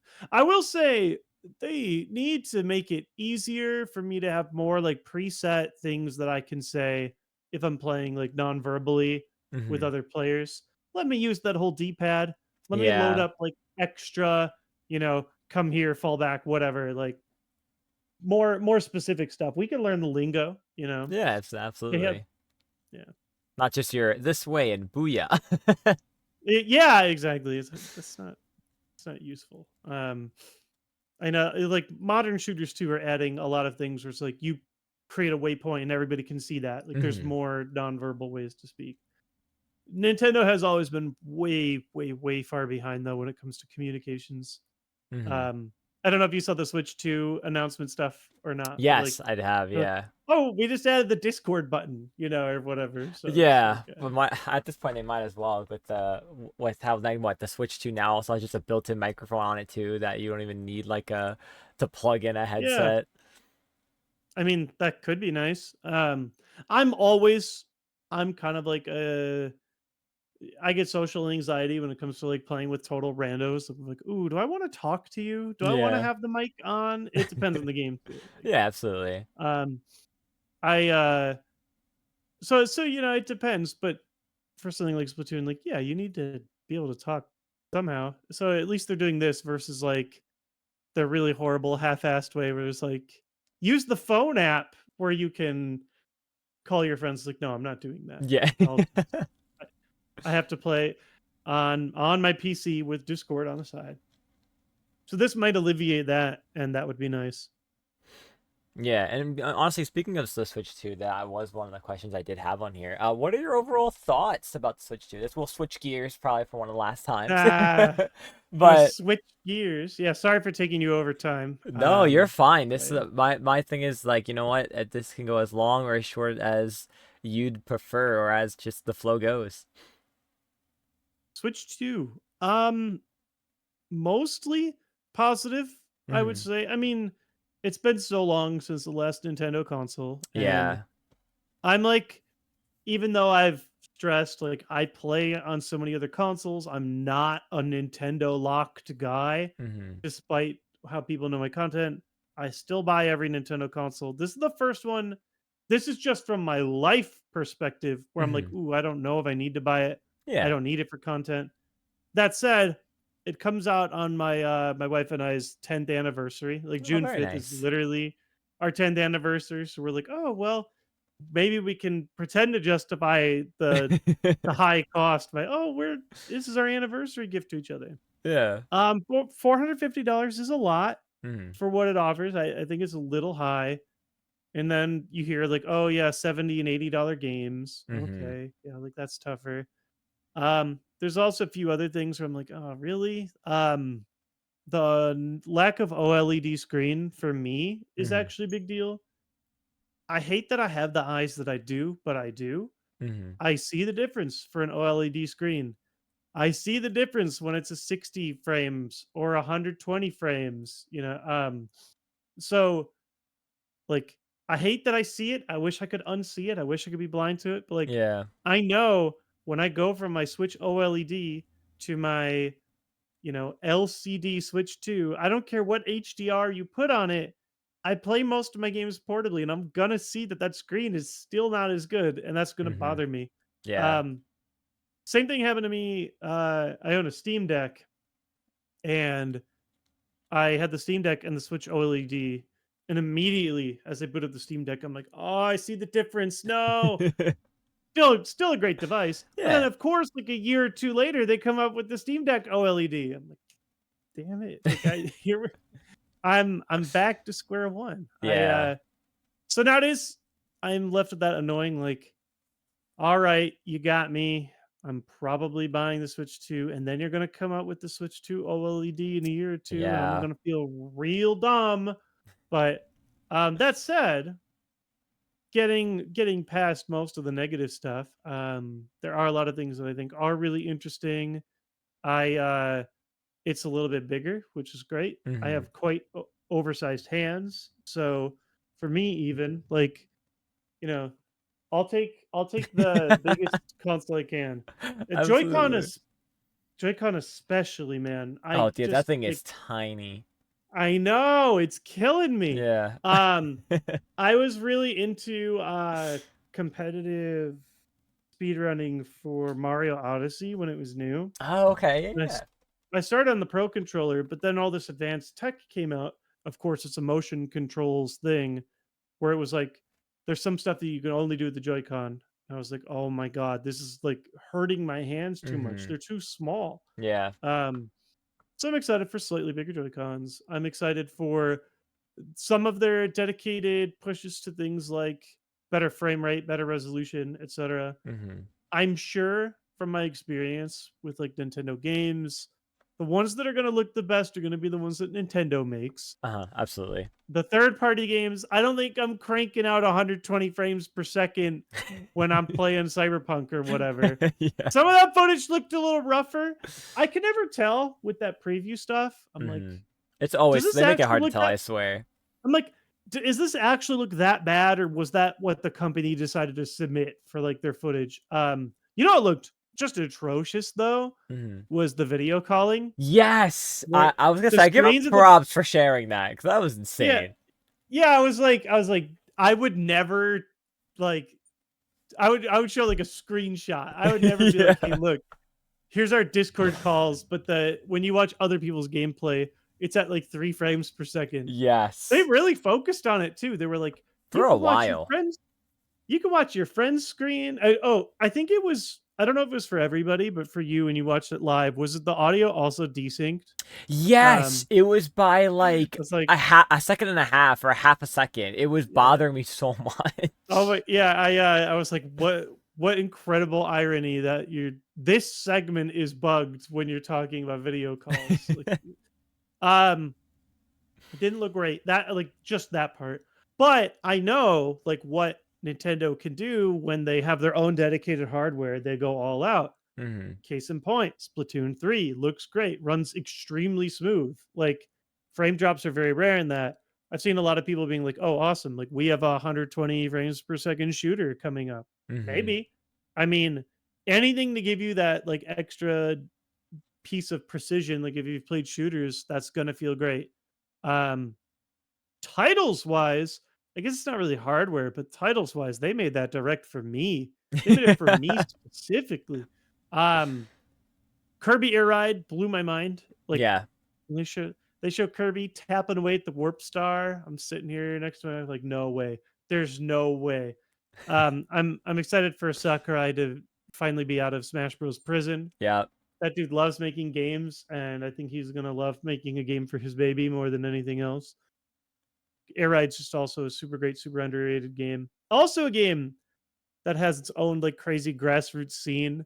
There's competitive Air Ride City Trials. They've made like ROM for it that has the like improved net code or Mhm. whatever, the Yeah. rollback. That's the word I'm looking for. Okay. Um so it's like the people that love that game, and I love that game.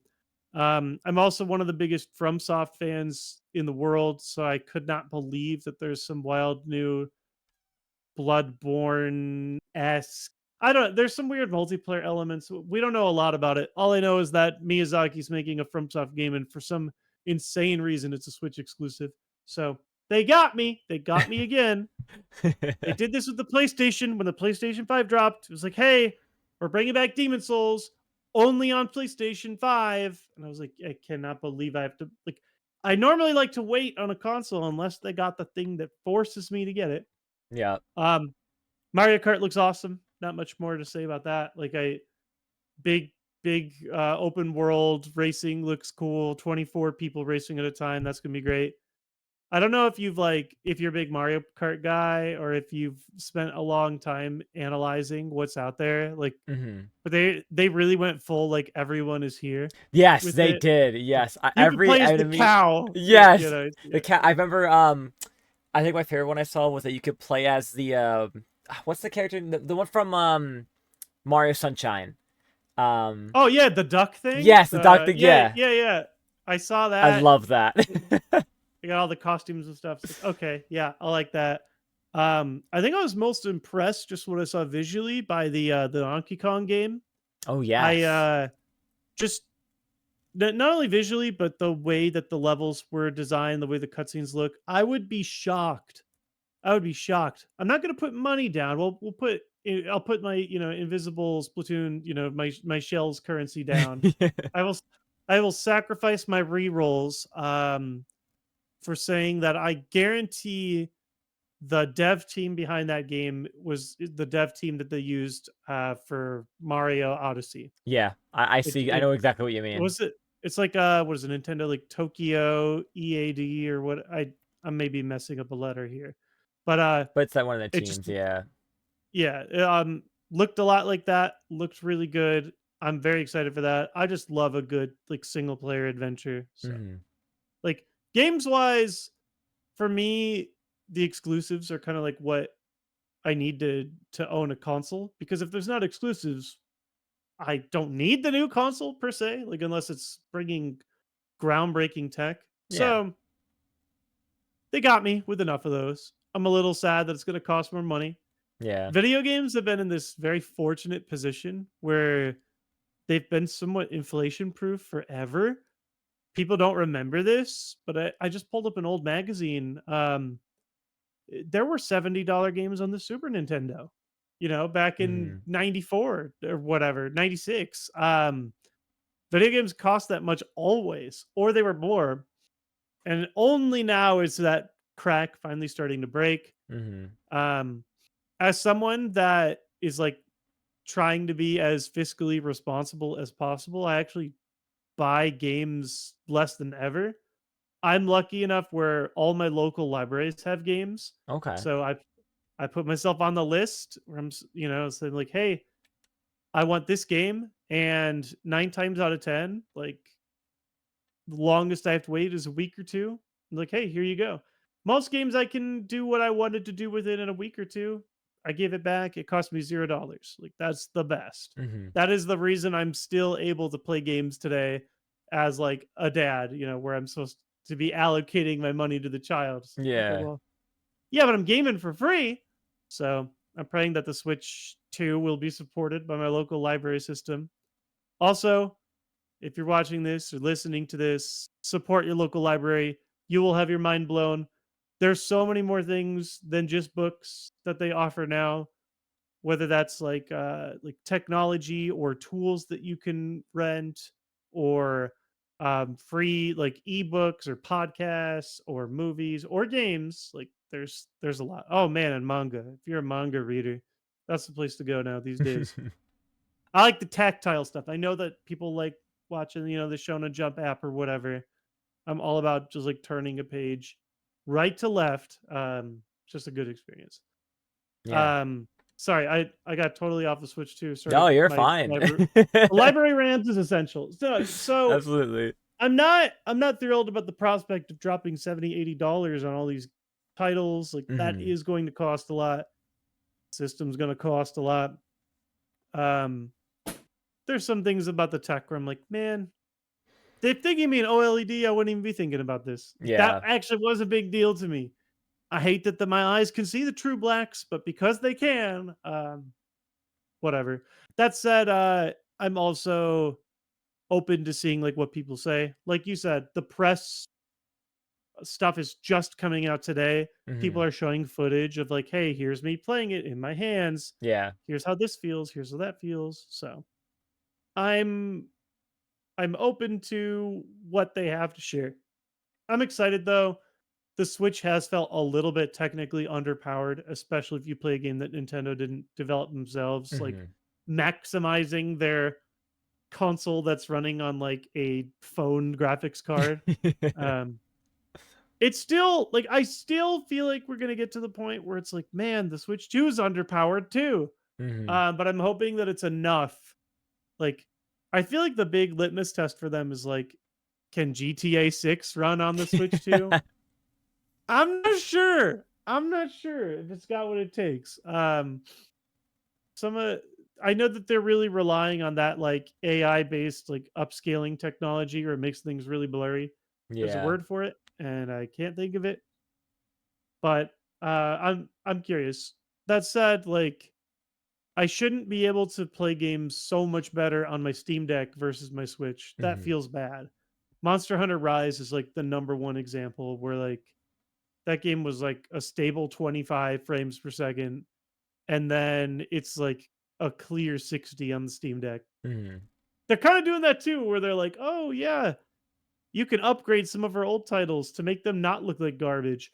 Pokemon was the one that made me laugh the most. Yes, Scarlet Like and Violet. like like, "Hey, do you wanna see what this game should look like on proper hardware?" You wanna and to be honest, I'm like, "Wow," like, I shouldn't say it looks good, but I mean, compared to what we had before, you wanna talk about unoptimized games for the Switch, boy, did Game Freak give us a real special selection, for pretty much every game that wasn't Let's Go Pikachu, Yeah. which runs great, but that's also like, it is not a graphically demanding Yeah, game. I mean, great until you're in the Viridian Forest post game, and every Pokemon that's spawning Jeez. has the swirls around them for like the Okay, sizes. that's where you start pushing the limit. Yeah, Yeah, then shiny it hunter starts there. burning down.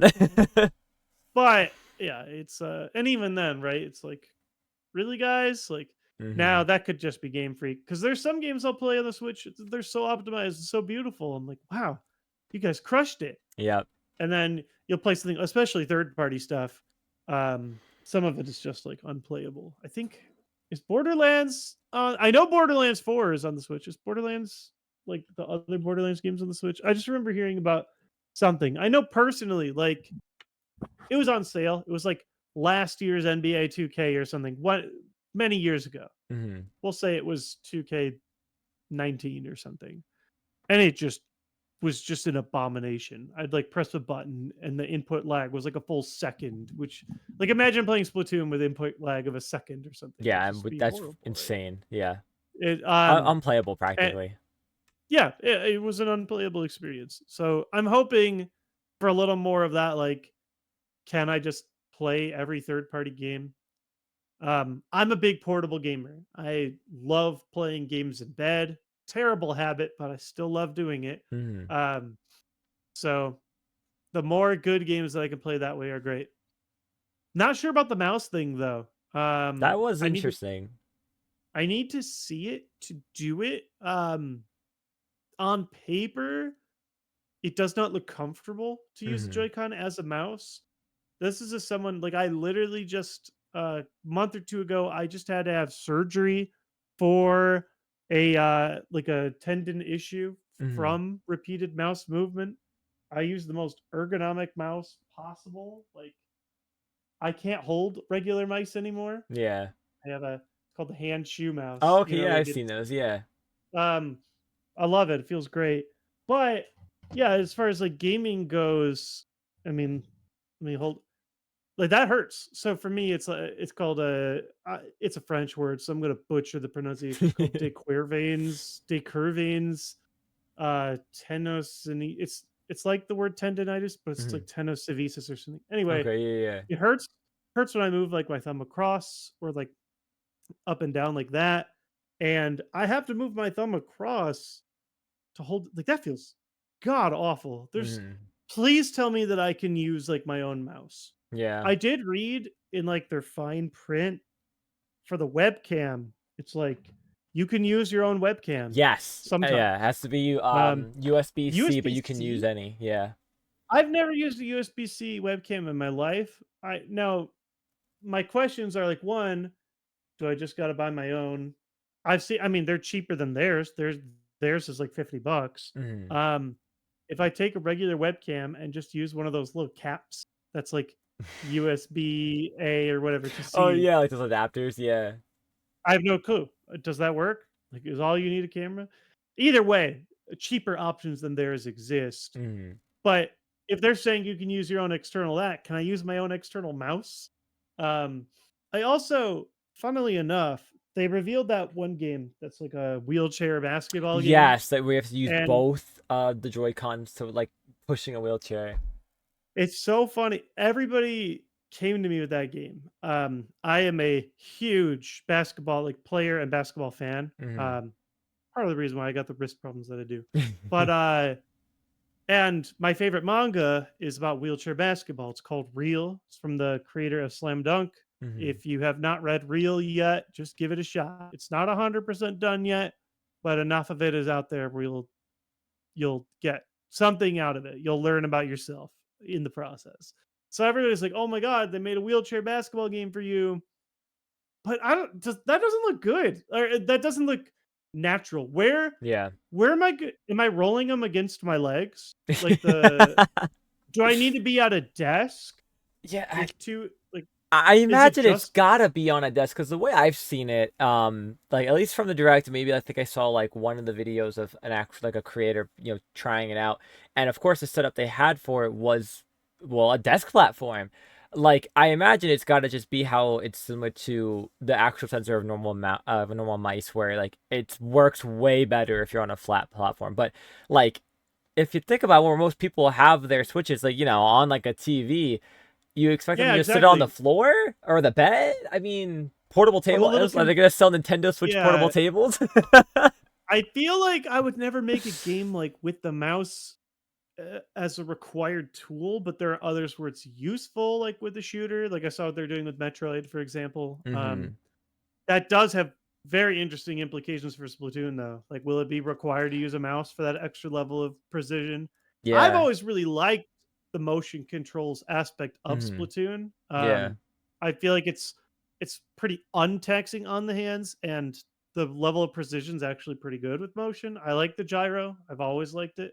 Mm-hmm. But yeah, like if you played a regular shooter, one thing you can't do with gyro is I can't go, "Oot," and all of a sudden I've turned 180 degrees around. So Yeah. it'll be interesting. Like this is Pandora's box, right? Like especially for competitive games. Like, okay, you've added some kind of mouse. Are we doing this? Are we all in? And if we are, can I use my own mouse, please? I don't I don't know how I feel about sliding a little Joy-Con. That said, get me a browser again, and Mm-hmm. I'm all for it. The Wii U browser was low key kind of great, and then the Switch didn't have one. No, I feel like it's probably security concerns, but no Yeah. consoles do browsers anymore. Um, there's lots of situations where I'm like, listen, I just want to get all my media in one place. If you give me a browser, I can do all the stuff that I want. You know, I might want to pull video off of something that's not connected to Netflix, Hulu, Disney Plus, Paramount Plus, whatever. You know, Yeah. I don't want an app. Sometimes I just want to go online and find a thing. So you know, or use unsavory methods to encounter live sports entertainment that is not connected to cable. Yeah. So Like a live stream. Like make it easier, or like exactly. because you Yeah. can't really use the Twitch or YouTube apps for that. So Oh yeah. I mean, yeah. It's a exactly. And even then, is there even a Twitch app on the Switch, for example? actually, now I that I don't think about it, remember. I don't know if they ever actually did one, but I know the YouTube one Yeah, obviously, but I they think haven't people used it. wanted the Twitch one. Yeah, I can't I remember. think there's a mod for I one could at look it up. least, but that's about it. So yeah, exactly. Like that's not super accessible. I mean that like for a lot of people, um, I mean heck, I had a friend and they were like, "Hey, on your Steam Deck, like, is it good for playing videos?" And I was like, "Not really, but I mean, it's also a PC, so you can play your VLC media player and put whatever you want on it." And they were Yeah. like, "Cool, that's all I need because I want all my stuff on one device." Like Yeah. I get it, like yeah, you can just play videos on your phone, but your phone's not a PC either. There's Hmm. limitations there. So anyway, Exactly. we'll see how it goes. I'm just thinking of ways where the mouse would be useful or cool for me. Hmm. So Absolutely. I mean, I think that would probably be one of the greatest additions they could add, is just being like, you know what, it's hey, as long as it's USB-C, I guess, right? Or maybe have the Bluetooth option to just attach a exactly, mouse to yeah. it. Yeah, I mean that like that's all the Bluetooth work is on the hub, right? Hmm. They Yeah. just recognize that as a USB device. And you could already do that with a lot of stuff. You can like with USB based like controllers or whatever. You can mod all kinds of crazy stuff to work with the Switch, but we'll see. That would be a big deal for me personally though. I don't know how I feel about dragging the Joy-Con around. Really great for strategy games though. I think they Yeah. showed it for Civ. There's a lot of genres that would be improved greatly by using the mouse. So yeah, Yeah. Definitely looking forward to it. And what, 2 more months out, and then we don't we'll say have it. that. even if it's true, don't say that. Oh, wow, it really is. Yeah, Oh, it's time scary. flies. Yeah. It kinda like in my mind, I'm like, "Oh, they just announced it, so it won't be around for a while," Yeah, but right? Like maybe like a post summer release September, October, right in time for the holidays. But no, whew, we're like yeah. start of summer. Here you go. We're doing this. Okay. All right. So one of the final last questions we have before we can start wrapping up that I have is I want to find out a little bit more about your experience and familiarity with Gamers Outreach. I know you did recently earlier say that you do work with them. So how Yeah. take me through how you found them, what you loved about their organization, and how it brought you to them today.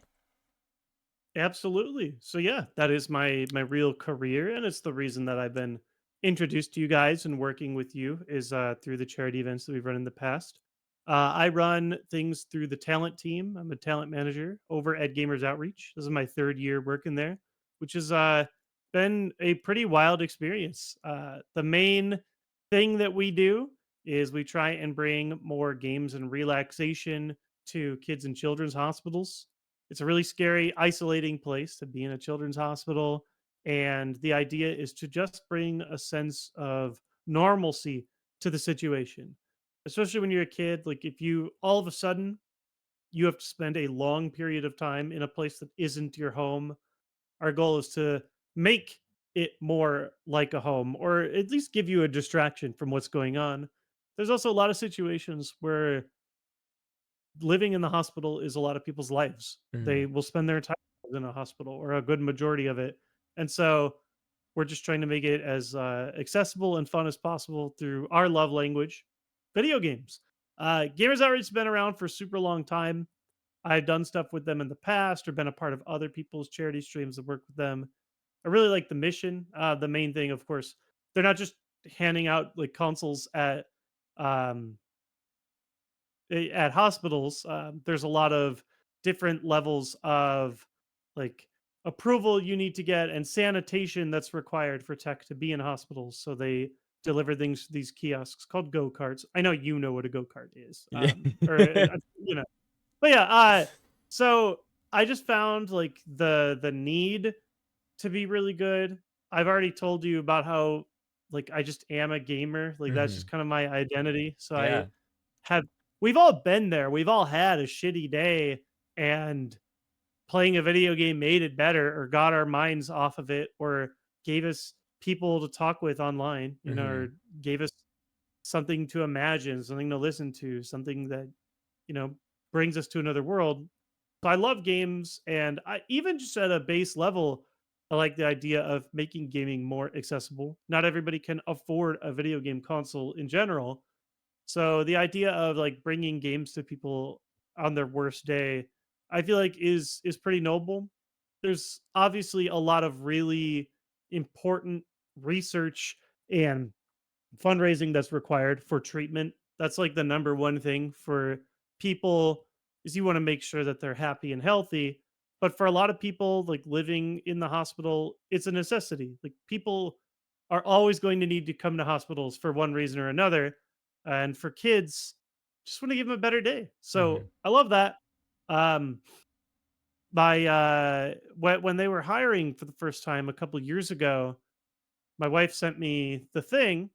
I was in a spot between jobs. I was like, no, I'm going back to full time content. Nothing could make me change my mind. And this job pops up, and I'm looking at it. I'm like, you know what? Like this kind of seems beautiful. One of the things that I had felt kind of burned on personally over my last few years of like work, and I mean, this is kind of all work, like all industries, is the people at the top being like really really obsessed with profit, moving the bottom line, etc. Yeah. And I personally felt really burned by that. Like I'm passionate about doing stuff, making video content, even things like marketing. Like I'm passionate about making a good campaign, but I feel like there needs to be some like making something beautiful should be its own reward to some degree and not just like, you know, okay, but how do we make an AI of that? Right? Hmm. Like how do we Yeah. how do we dehumanize this and make it as cheap as possible and make as much of it as possible? You know how it is. So I Yeah. the idea of being able to do something that helps people in itself, like I was like, oh, this is really exciting. I'm totally willing to like take a pay cut and change my lifestyle if it's something that's rewarding. So that was a part of it. Is I was just like, this is beautiful. This is cool. This is something I care about. I did a lot of extra research about them.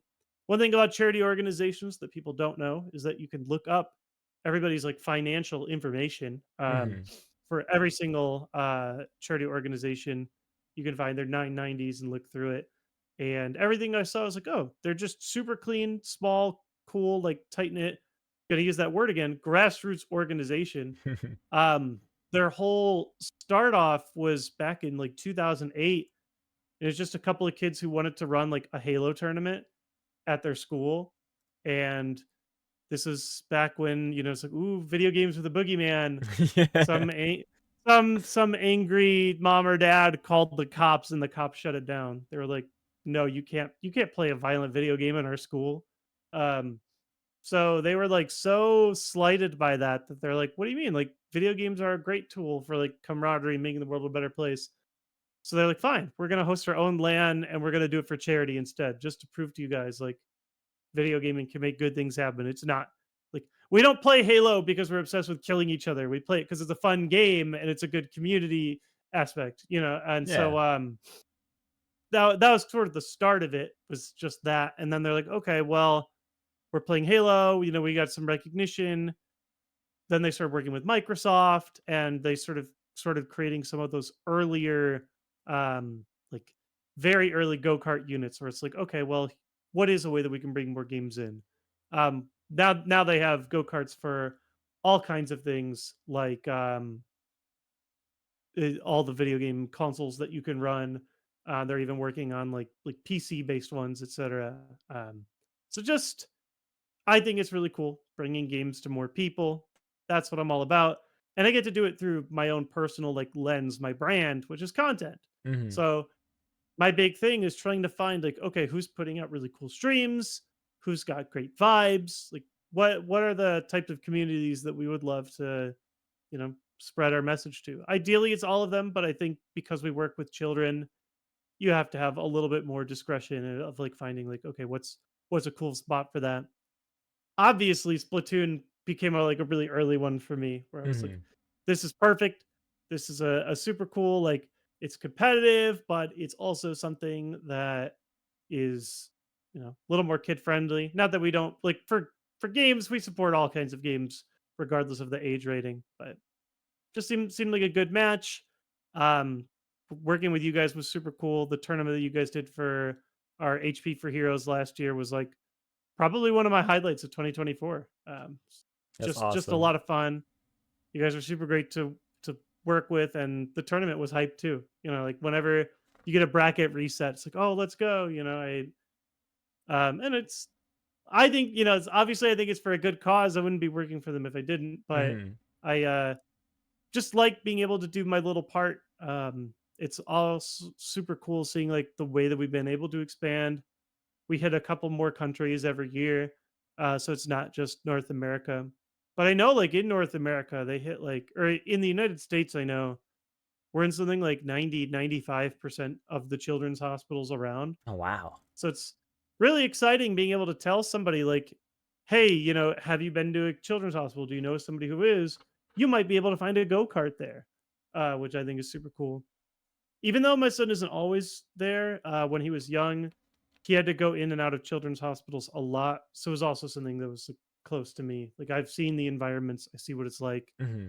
You know, um, my son would have extended stays, and then I'd see the kid from across who's like, "Oh, this is my fifth month." So I don't know. Just like bringing games to people, anyways. You heard me in my library spiel earlier. Like I just love Yeah. like you know It like I come from a media background. I want media to be accessible. I want people to be able to enjoy the same stuff that I am without there being like a massive price barrier. Um, so it's one way to do that, but it's also a way to just make people feel better. Yeah, that's what we're all about at Go. It's been fun working with you guys specifically, but I'm always like excited to be like transparent because I believe in what we do, and Mhm. it's also just been like a nice natural. You guys kind of got my whole career arc, like or I get to still. I always like to do something that I'm passionate about. I probably am not the best person to reach to. Like this is not a financial podcast, right? Like Yeah, anything no, that comes yeah. out of me, I'm not going to really teach you how to be rich, but I'll teach you how to find something that you really believe in and love. And will it always make you happy? I don't know, dude. I'm turning 35 this year. I don't have all the answers, but it's what's worked for me.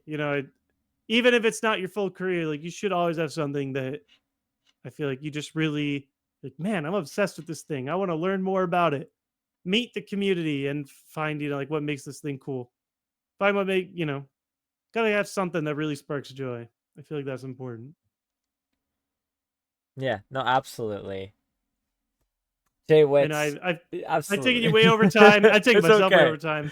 It's I this old mean, man's bedtime. But let me know if you got any final questions, anything, I was just whatever. about to say I'm Yeah. looking through, and I think that wraps everything up. Um, that was a beautiful way, honestly, to end things off. And thank you so much for giving that insight, not only about, of course, what you do at Gamers Outreach and what you provide with them, and overall, but everything you shared with me here today, and of course those listening and watching. I mean, this has been so much fun. It's very rare I get opportunities like this. Um and I just want to say thank you. And this is the part of the show where usually I like to give the floor to the guests to shout out whatever, whoever they would love to shout out, give out their socials where people can find you, or talk about anything that might be on your mind that you'd love to finish off with. So JWittz, Yeah, floor is yours. I feel like I got you kind of prematurely on that, right? Like I talked about, like my whole life philosophy and stuff. I've already given you my, oh hey, go to your library. You know how it be. If you want to find me, I am JWittz or the JWittz everywhere, as we kind of discussed earlier. I'll be honest, I'm not super active on social media these days. Trying to you know wean myself off of it. It can be a pretty rough place out there these days. I'll make a blue sky post every once in a while talking about what cards I pulled or whatever. Um, you can find me over there at I don't know, Bisky. You guys tagged it, Bisky.app/ the JWittz. That's me. Um, I'll do a Twitch stream every once in a while, mostly Pokemon TCG Pocket, because it's been like nice and casual and fun. And maybe once or twice a year, see a video from me on YouTube at youtube.com/ the JWittz. Like I mentioned, working on a few odd projects here or there. I got a Yu-Gi-Oh one. I've got a Pokemon TCG lot or Pokemon TCG Pocket one, and maybe someday I'll make that 4-hour Ace Attorney video. I've been replaying all those games. That's my current obsession. I've done 8 of the 10 games now. Replaying them. I haven't played any of them for the first time on this one. I just got to the great games. They not only are great games, but they're literally called the Great Ace Attorney. They're the ones set in like London. They're my personal favorites, so I'm very excited for that. I don't really have anything too crazy to say, but I think it is nice just to be able to sort of share the whole journey. It's been hard, I think, for me to sort of admit after all these years, like I think for a while I just be like, damn, I'm washed, aren't I? Like it's over. I'm not doing anything anymore. Like I've and for some people that is hard, especially people who are like, "Hey, I've been watching your content my whole life and you stopped. What happened?" Well, life happened. My major passion in life, like well even beyond video games, is just being a dad, and that's not something that's like very shareable. I'm Hmm. not like Yeah. I don't want to put my son on camera. Like he doesn't even understand the internet fully yet. Like he doesn't know what it's like. And so I don't want to share that. It's pretty private, but I love doing that. And so for me it's like anything I get to do on the side that's still like cool and passion is awesome. Just not the full-time Nintendo guy anymore. But I will say one thing that makes it really great is one, being able to live vicariously through all the other people that are making cool content, which is what I've been doing in my career, is like stepping back and aiding other content creators. Let me help you make a cool charity stream. I might not be able to to go in there in the trenches, but I'll be there for the support. Um, but it's also just a great opportunity for me to be a fan again. Like, no, they're not flying me out and giving me a free Switch 2 anymore. I'm sitting here clicking refresh, hoping that I'm able to get my pre-order or whatever. Um, but it's great to just be able to play a game and not feel like I gotta make a video about it Mhm. and not be like, I gotta cover this. It's gotta be content. And to have that like drive end has kind of helped me refine my love in doing these fun things. There's that old adage. Well, it goes both ways. When I was a kid, the thing was just like, do what you love and you won't work a day in your life. And that is I think it's total BS. It actually goes the other way, Yeah. work what you love, and then the thing that you love becomes work, right? Yeah. There's a balance between those two things, and I feel like I'm finally reclaiming it. And so that's been nice. Um, so yeah, it is kind of nice having the opportunity to like openly say like, yeah, I'm not that JWittz anymore. So I appreciate you opening your doors to me and allowing me to sort of spill it all out here for you all. Ink the turf, as they say. All right, I definitely got to go to bed. So Absolutely. Listen, it's been a pleasure having you. This has been a wonderful conversation. And it's been nice to pick your brain, see where you've come along. As someone myself too has been like, I don't want to say new into content creation, but been, dabbling in it throughout the past couple of years. It's really nice to kind of also just get that insight from someone who's been doing it for so long. And how the road goes, you know what I mean? Especially if on a oh, for sure, yeah. perspective. So It'll change. Maybe things change. Maybe in 5 years, all of a sudden, I'm back on the content grind because I found that spark and something went crazy. Or maybe I completely disappear and delete every social media channel. I don't know what's coming, but I at least like that I'm able to, like, not a lot of people are still doing it after the 15 plus years. Like, mhm. not a lot of channels are that old and like still doing it. And like, yeah, I know I'm not doing it like I used to, but I'm still there. I didn't call it quits. I didn't shutter the doors completely. So it is nice to be able to chat. And because I'm working in this industry, I'm always seeing what everybody else is doing. And honestly, the truth is like these new kids out here, man, they're Mhm. so much better than I ever was. You guys got all the tech. You grew up in this environment, but there's that classic line, it's like the time is now, old man. Like, Yeah. it's time for the new people. Keep making cool stuff, making cool tools. Even if I'm not there making it, I'm still watching it. So keep making cool stuff out there. Speaking of cool stuff, super excited for the tournament. I'll be watching as much as I can. I'm doing on-site stuff this year for Gamers for Giving. Oh, So I'm awesome. going to be running all around, through the LAN, assisting some of our teams that are like physically there. We have like physical events and stuff, but any moment I can, I will make sure to watch or at least recap because last year's tournament was my highlight watching live. So good stuff. And I'll spend some more time on Sendu. And oh boy, will I be reconnecting when Splatoon 4. I can't even, what's great about Splatoon is it's so successful. I don't have to say if Splatoon 4, I can say Mhm. when Splatoon 4 drops. Yeah, Uh, absolutely. Maybe it'll mouse be exciting. controls. Maybe mouse controls for it. We'll see. I can't, I don't know how I feel about that yet. Let me I see don't how know it feels in either. like Yeah, like, I mean, you saw the wrist, so Yeah, yeah. exactly. I get it. I get it. But regardless, listen, even if I'm garbage at Splatoon competitive, I will still play, I will still try, and I'll always play the campaigns because I'm obsessed with the lore. So, all right, Sounds like a stay plan. fresh. Yeah. JWittz, and good luck at the lands. Enjoy the stream this weekend. I know I will. Thank you all for those listening and watching. And again, a huge thank you to JWittz for coming on out. But that'll do it for this episode of the Cactus Patch. I have been your host, Cactus. We'll see all of you next time. Goodbye, everyone.